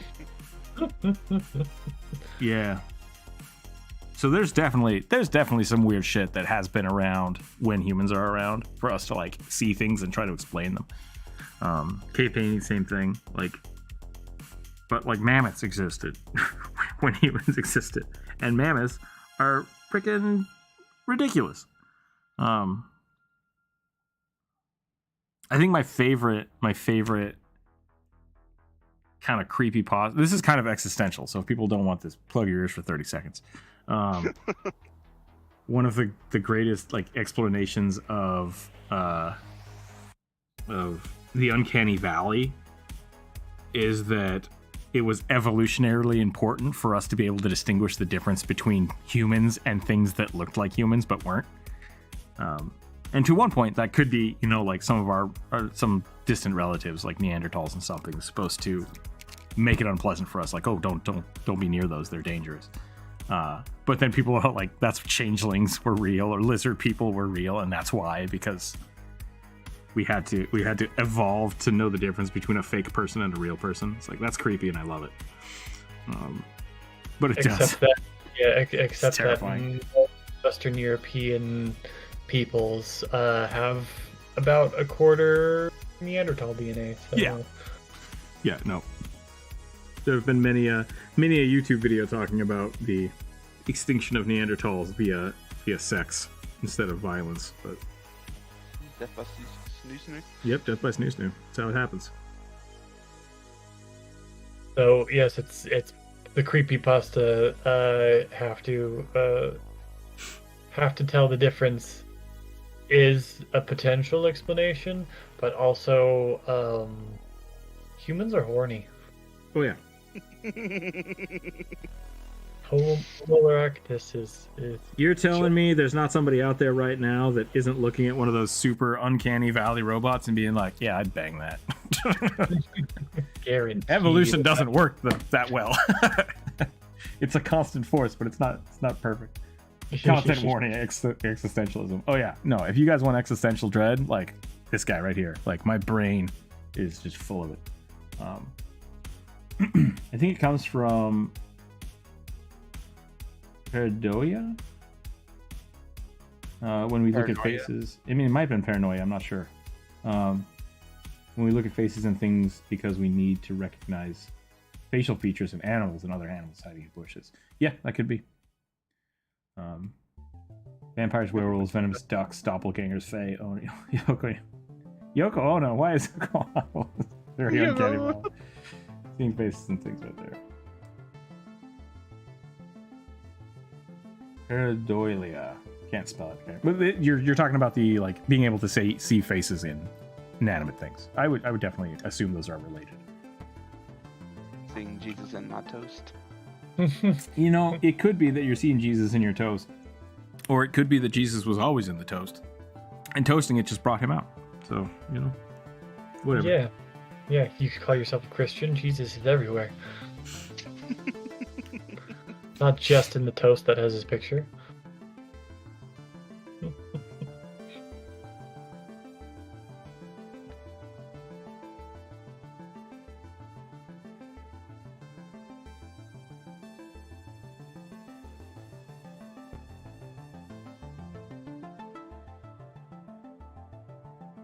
What would the McElroys say?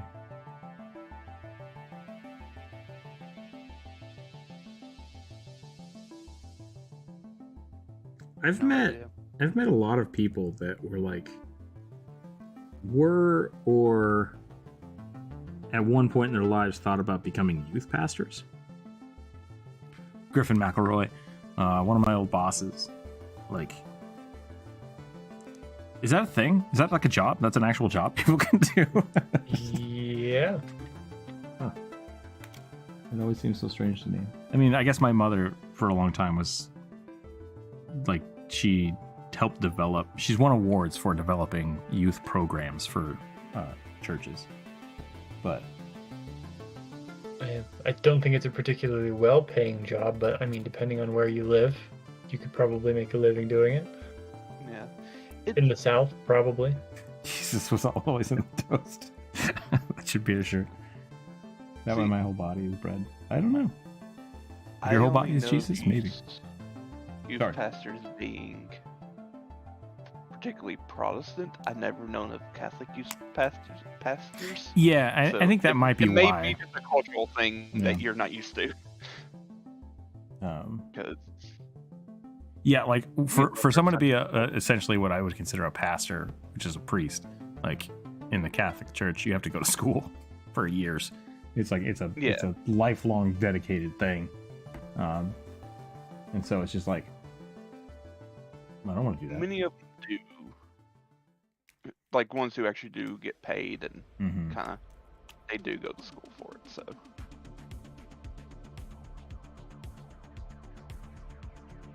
All around the country, and I assume this is a song. I don't get it. I'm sorry. There was an actual church sign here in Oklahoma that said you can't enter heaven until Jesus enters you. Oh no! Wait, you get paid for that? Yeah. Hashtag Kinky G. Yeah. What was that? There was a comedian a long time ago that basically said the only thing you have to do to write Christian music is just take the word baby and replace it with Jesus in any song, and it just instantly becomes Christian music because they're essentially the same. Just pop music, just swap out all the words baby for Jesus and you're good to go. I thought that was pretty funny. Their examples were good. Pastafarians are good. Yeah. That'd be nice, those flying spaghetti monsters. Someone I know became a pastor of the Pastafarian Church of the Flying Spaghetti Monster. Oh yeah, it's good stuff. You're right, because they're all love songs to Christ. Exactly, right? It's great. Yeah. Jesus saves from hell. I was like, oh, then that's where it's headquartered? I don't think so. I grew up a Southern Baptist. It's all true. There you go. Well, it's been confirmed. Hashtag can confirm, apparently. I mean, I went to the Christian version of Woodstock, so I saw all sorts of things. So my mother would people would just send her Christian music to listen to for whatever reason. Every genre of music that exists, including gangster rap, which I don't know if still exists as a genre, but it used to. There's Christian versions of it, and a lot of it is terrible. So I've had to listen to quite a bit. It's like how Kanye is considered gospel music by some people, because he's published like a gospel CD or record, and it's just like, okay.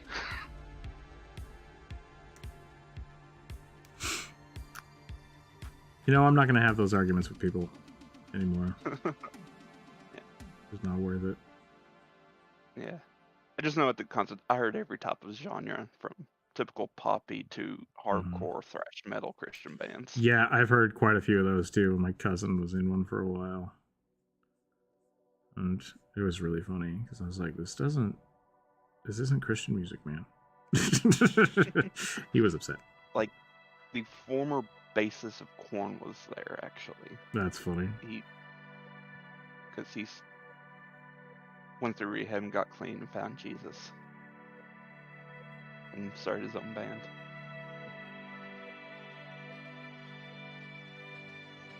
You know, that's okay. Yeah. Yeah. That's a great thing to do. If you can find betterment in yourself, I hope Jesus finds you. He looked like he was doing well, so I was like... Yeah? What was the other one?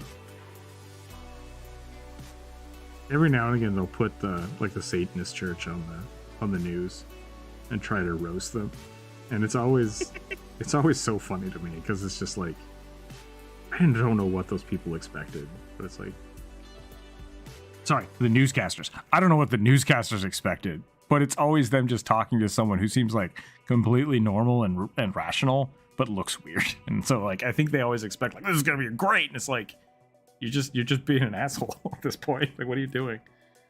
Ugh, I hate it. Yeah, it's...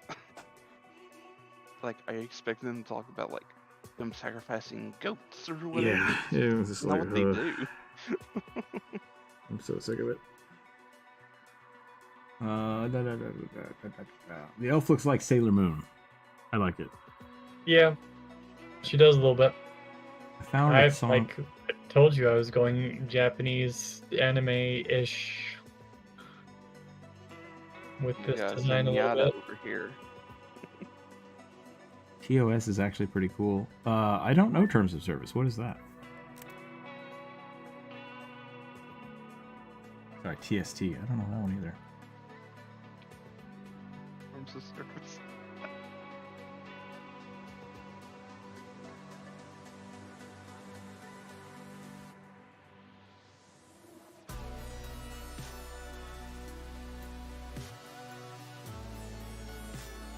Is she gonna team up with the Orc Magical Girls?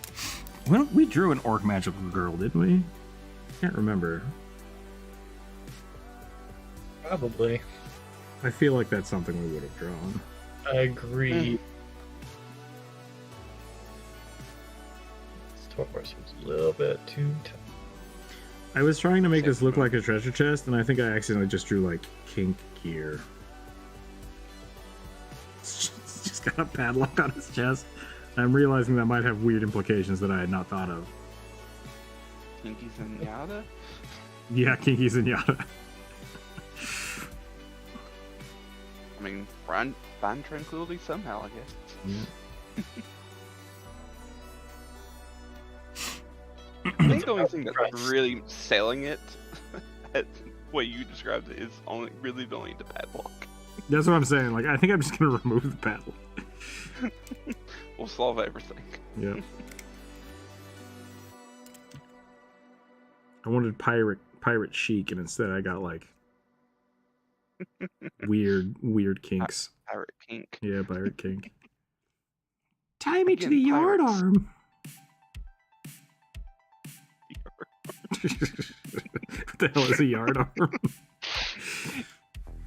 Isn't the thing that sticks out from the front of the ship? Is it like the pointy bit? Maybe. I could be wrong. We have a mermaid.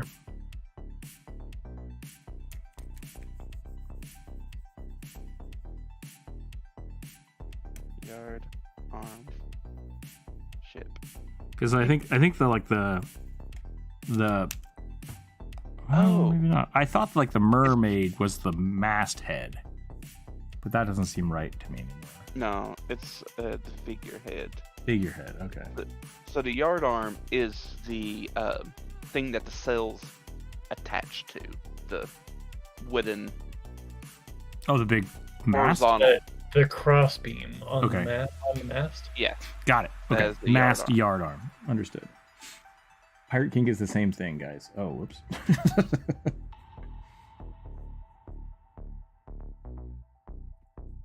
Bald Buddy reference. He draws a Warlock funny comic about that. Oh, okay.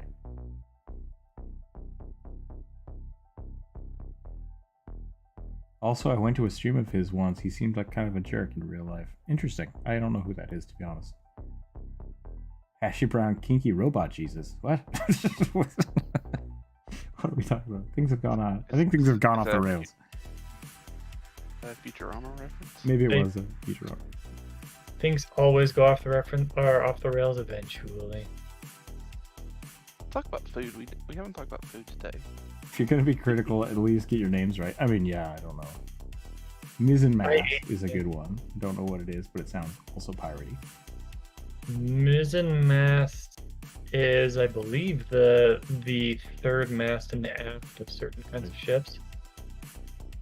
I also like that the Bible necromancy is a holy act, which is branches from Christianity condemning it.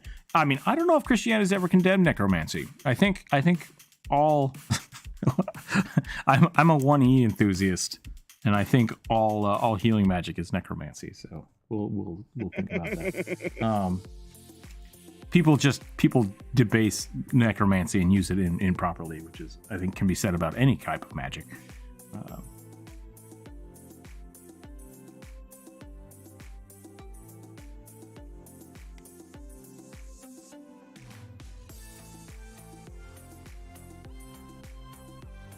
I missed something completely in chat. I'm sorry. I mean, one could say that Christianity worships a necromancer. I mean, yeah, no, Jesus is definitely some type of lich, which is great.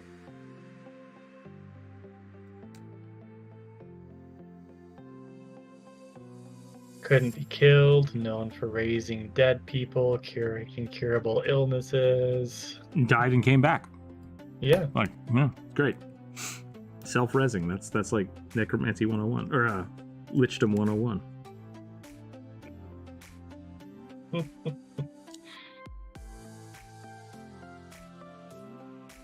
All right, yeah, let's talk about food, though. Yes. Oh, Orange Cat, what's up? Why are you sad, man? You don't get fed for another hour. Ooh, 2 hours. What are you going to do with yourself? Be loud. I would But really you- like Growing for so long. Help me. potato leek soup. That'd be nice right now. I made more. I think I've gotten a pretty good egg drop soup down. I think I'm gonna move on to the hot and sour soup. Gotta get that white pepper. Yeah, you don't need white pepper. White pepper is just to make it look good, and I don't care what my food looks like. But it does have a different taste, though. It's got a more of like a mustardy taste, which I honestly don't know if I like. Especially like white pepper smells awful to me. Like it's disgusting. It doesn't taste the way it smells, but like, yeah, I don't know. It reminds me Smells of. a bit moldy. It reminds me of. reminds me of cow poop. That's the best way I can describe it. Is like the smell of white pepper reminds me of like the creek. Yeah, moldy is a good way to put it, but specifically the creek by my grandfather's house that was mostly cow shit. Like, yeah, it's gross. It's just that smell right there. Maybe there's white pepper around where that is, and that's why it's stuck in my nose or something, like naturally growing. But I doubt it, because white pepper isn't a different plant. It's just black pepper that's had the ostensibly the fruit removed, or like, it's white pepper is to black pepper what white rice is to brown rice. Yeah. God would be the necromancer, Jesus would be the necromancy. I like necromancy. That's a good word. To be fair, depending on which cut of the canon, you might be the same guy. Also fair. Lemon pepper fish is always delicious. Lemon pepper fish is pretty good. I like lemon pepper anything. Like lemon pepper chicken is great. You can put lemon pepper on a steak, but it's kind of overpowered, but it's still good. Still good stuff. I usually go lime. Like I'll heavy pepper a steak and then cut it with lime and onions after the fact. So good. So good. I really like fennel and dill on a steak. Interesting. I've put dill on a steak before, but I've never done fennel. That feels more pork choppy to me. Is it? I mean, I don't know. It just sounds Italian. Anything when adding fennel to me seems, Italian. Italian sausage. Just yeah. I mean, anything with just like a little bit of that licoricey kind of taste can really boost the umami in whatever meat you're doing. Anyway, so yeah, I like dill and fennel on a steak, and fried onions and mushrooms as a side or on top. Ugh. I'm not a big fan of fried mushrooms on steak because it's too sweet for me. Really? I don't really think of fried mushrooms as sweet. I'm sorry, I said fried mushrooms. I was fried onions. Fried onions? Fried onions on steak, yeah. That's fair. Fried mushrooms is just meat. So like I'll do like a marinara spaghetti with sauteed mushrooms, but like there's already meat sauce. I don't need to add mushrooms to it. Yeah. When I do stroganoff, I prefer like a only like just mushrooms, no other meat. I've turned this into a robot, like 100% robot. I no longer have the treasure chest. I just drew up Robot Warforged. I've lost the plot. I've lost the plot really hard today, I think.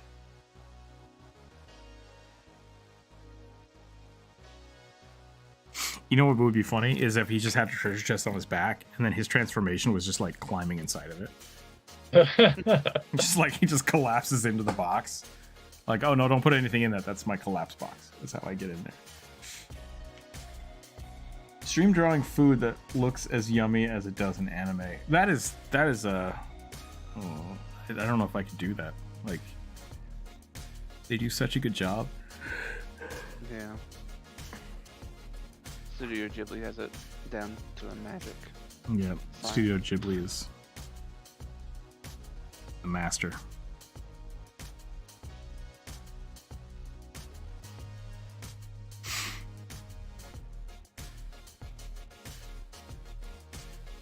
I have a lot of like Indian food saved on my Pinterest. Indian and like Middle Eastern and Turkish. It's like, oh. I was feeling in the mood when I see these.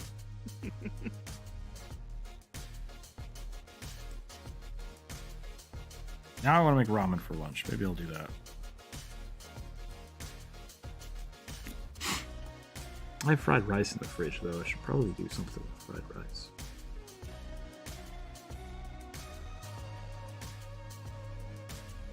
How magical girl do I want to go with this? Star Wand. Yep, I like it. With a peacock feather motif. Believe in yourself. Essentially, it's the Warforged solid snake. Yeah. Just want the steak as rare as it can safely be with a hint of seasoning. I mean, you can eat raw steak. It's called steak tartare. Yeah, you can make steak tartare. You just got to be really careful about preparation of it. Yeah, and where you're sourcing your meat from. Mm-hmm. Rugby's Book of Grub.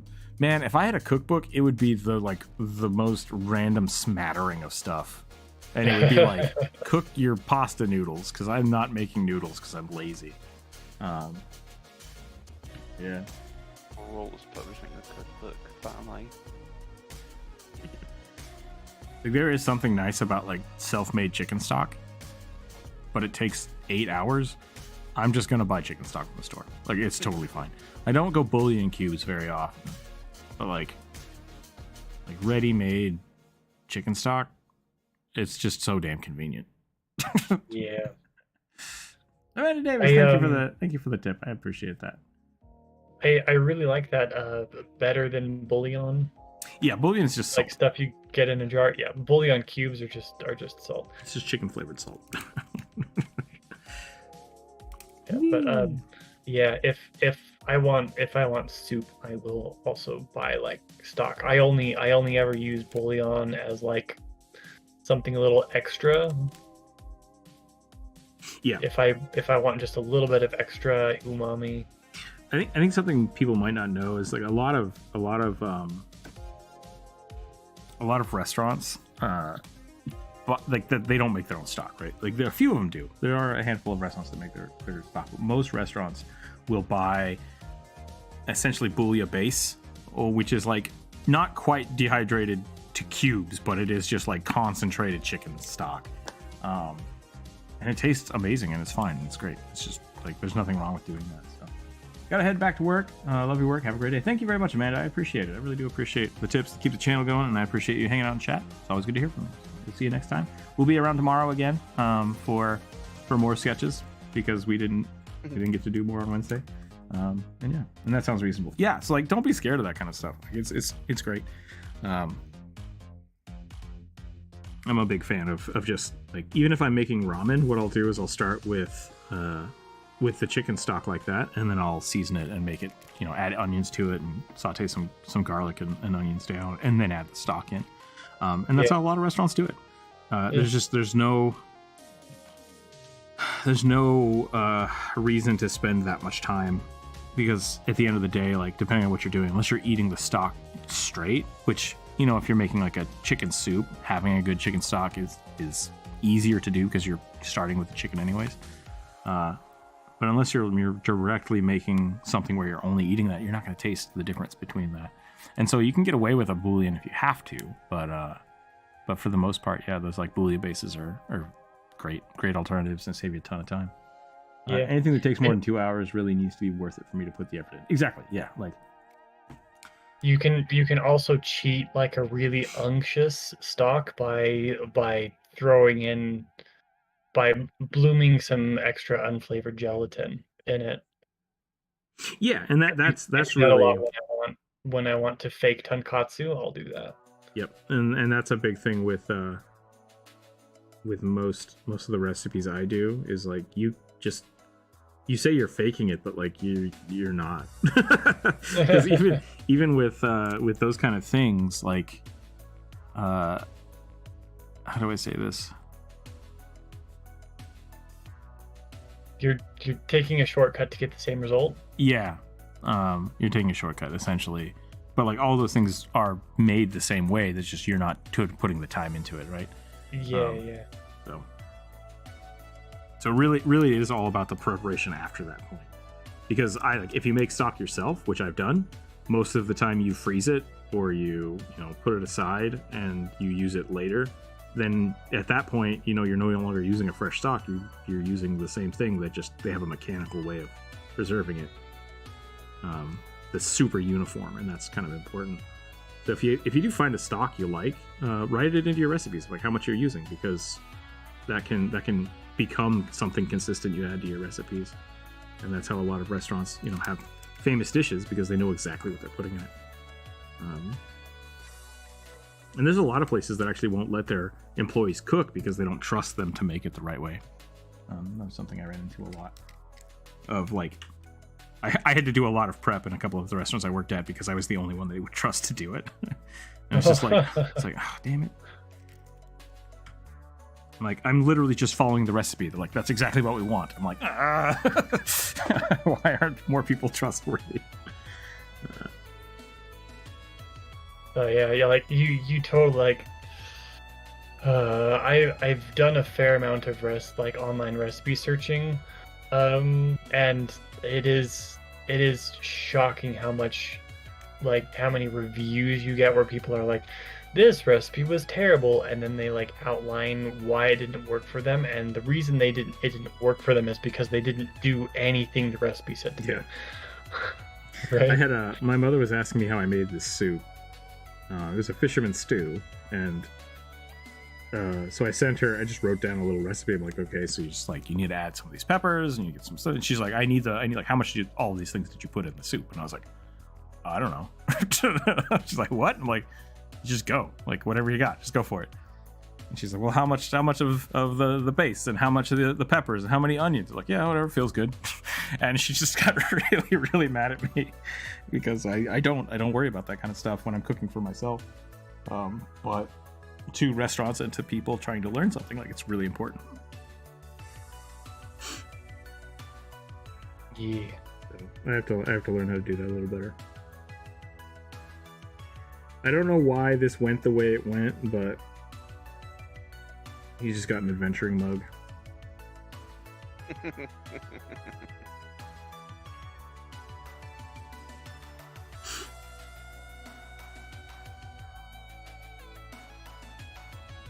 Put a gold coin on the...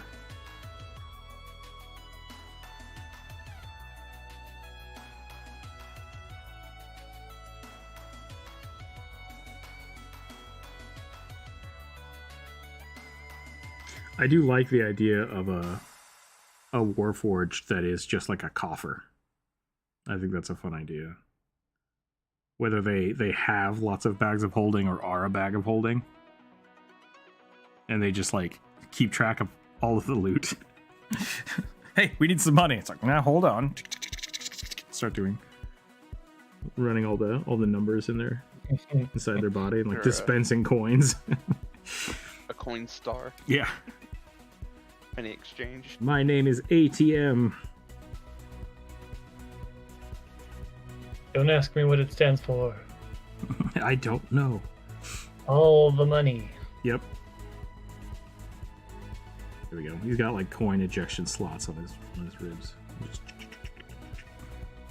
So tonight is my first session with a new character. Nice. I'm playing a goblin artificer, and my Dodie, I guess, is it's a large-sized centaur-shaped hunk of metal, but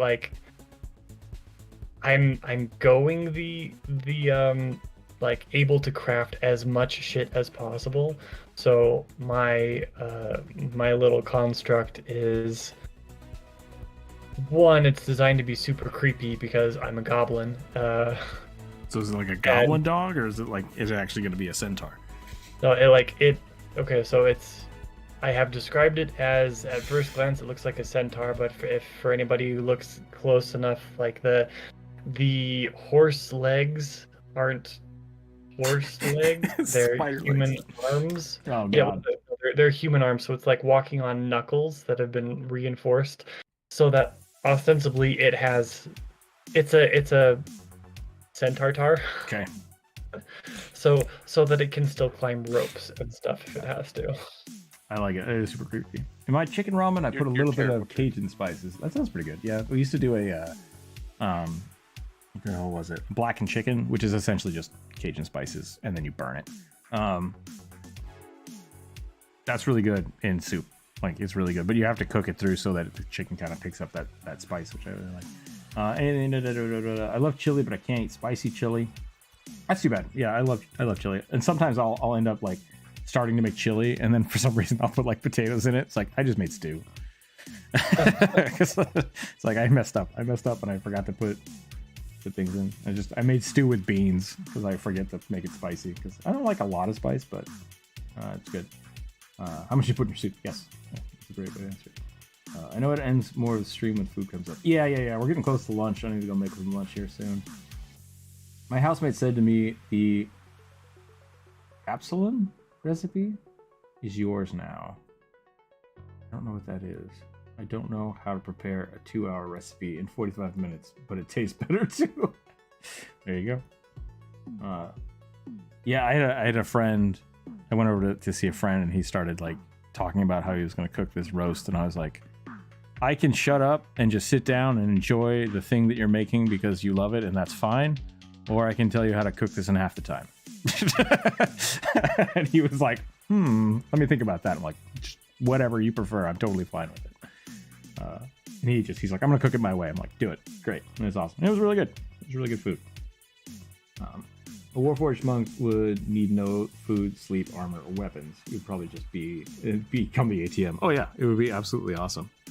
And that, and like if anybody ever tried to like come at you, just whack them with your treasure chest. That could be a really good club, actually, if you just had a big safe of money. I remember in 3.5 somewhere there was a Warforged item that you could stick basically a small box of holding in the chest. Yep, yeah, and I really love that idea. Can a Warforged have a phylactery? I think so, but I don't think it would be for itself. That would be a fun character concept, though, of like a Warforged trying to become human or like solidify its soul by becoming a lich. I like both of those ideas. I think that would be a fun campaign to run. Be interesting for sure. Yeah. Creepy goblin with a centaur is just terrifying now. Keep thinking about it. I like that idea of having the like, if you made it big enough, basically have that thing be its mobile forge or something. Is a centaur. He is just my mobile workshop. Carries all of my tools, or all of the ones that are too big for me to carry. I have like a small anvil, like a railroad tie anvil, because like for most weapons you don't need anything bigger than that. And he's a goblin, so he doesn't need like he super doesn't need, right? Like isn't going to be able to function with a 1,400 pound hunk of steel for an anvil.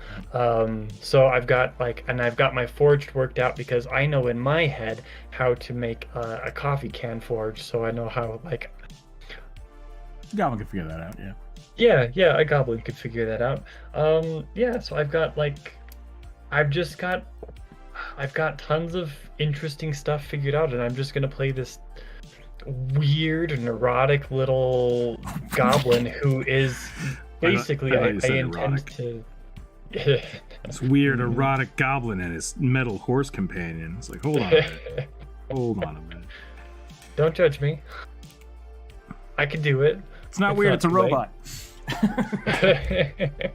Can a Warforged have Warforged can't be undead, so I don't think so. If a Lich, for sure, technically Warforged are run by a soul. So before I move on to that, I would say I agree with Warforged can't be undead, so I don't think so, but for a very specific reason. And in my mind, Warforged and undead creatures are the same. They're constructs, and that's how they used to be cataloged, and because essentially they are a soul, or essentially undead are either a contained soul, which is like a character, or are controlled by someone where they're influencing the body of the construct with their soul. That's why it's charisma based, and that's why old school constructs used to not have constitution scores, because the body was not real, right? It's being manipulated by charisma, and that's so they use their charisma score for their constitution score, which is really cool, and I like that. So I think yes, I think a Warforged or an undead could become a Lich because they're kind of already in that direction. But you have to think of Warforged as undead to begin with, and vice versa. So that's my thought on that. Can a troll be a phylactery or just swallow one, since they have regen. Can a Warforged Golem be a phylactery for someone else? I think, yeah, to both of those. Can a troll be a phylactery? I mean, you're moving into the Harry Potter realm of people are phylacteries, which I'm a little wishy-washy on. But eating a phylactery, sure. Like putting a phylactery in somebody, sure. But who knows? I had an idea for a silver dragon trying to reverse its age to become a Warforged. Trying to reverse its age, I assume there's supposed to be a comma there. Became a Warforged, and now it's searching for a man that stole a crystal from it so it can be a dragon. Okay, that's cool. I like that idea. I want to see a Goblin Lich. Don't know why, just do. Super scary. Super scary. Like, Goblin Wardens are already overcrowded enough. If all of a sudden half of them are undead, you know, that's creepy. I like it. Undead goblins are great. Capsalon is a Dutch fast food that involves fries, kebabs, salad, cheese, and garlic sauce. Nice. So it's like gravy fries, or like poutine. That sounds awesome. Sounds awesome. I love it. Warforged have the rust instead of body rot. Yeah, you could do that. There actually is I think there is a disease in Pathfinder that is essentially rust. Like rusty things cause it. I can't remember what it's called. Might just be tetanus. It might just be tetanus now that I think about it. But, sounds like tetanus. Yeah. I think I gotta call it. My brain's fried. Thanks for all the good suggestions today. Thanks for the good conversation, good questions. I'm gonna go make some food. I'm gonna go try to get some work done. I do have a lot of stuff planned for the next month, so hopefully we'll get a lot of that stuff working. I want to get the Patreon stream done here soon. I think I need to. Did we already do it this month? I don't think we did. I'll double check. But I want to do some stuff for the Patreons because it's been a few weeks since we did the last video, and I want to make sure that they're getting some fun stuff. So we might do a Patreon only stream next week for the end of the month, and we'll figure out what that entails. And aside from that, hopefully I have a new video out in the next few days. Hopefully I have some other stuff planned. Check out the Instagram. Check out the Patreon. And yeah, stay happy, stay healthy, keep your dice on the table. That's all I got for everybody. We'll be around tomorrow, and we'll see where that goes. Let's see if we can find somebody to raid here. YouTube is finally functioning somewhat. We have some people that are hanging about. See if we can redirect. Alright, we got Roll for Combat, and we have Indestructible. Who do we want to go see? Ooh, the OGL just dropped. That's what's going on. We'll go to Indestructible. I'm not sure I'm ready to deal with that. Yeah, me neither, but we'll see what happens. Okay. Thanks, everybody. See you all tomorrow. Bye. Oh, and I'll post all of these pictures on the Discord if people want to use them for their games and stuff. So thanks again, everyone, for the wonderful suggestions. Stay happy, stay healthy, keep your dice on the table. We'll get everybody later. Bye. Bye.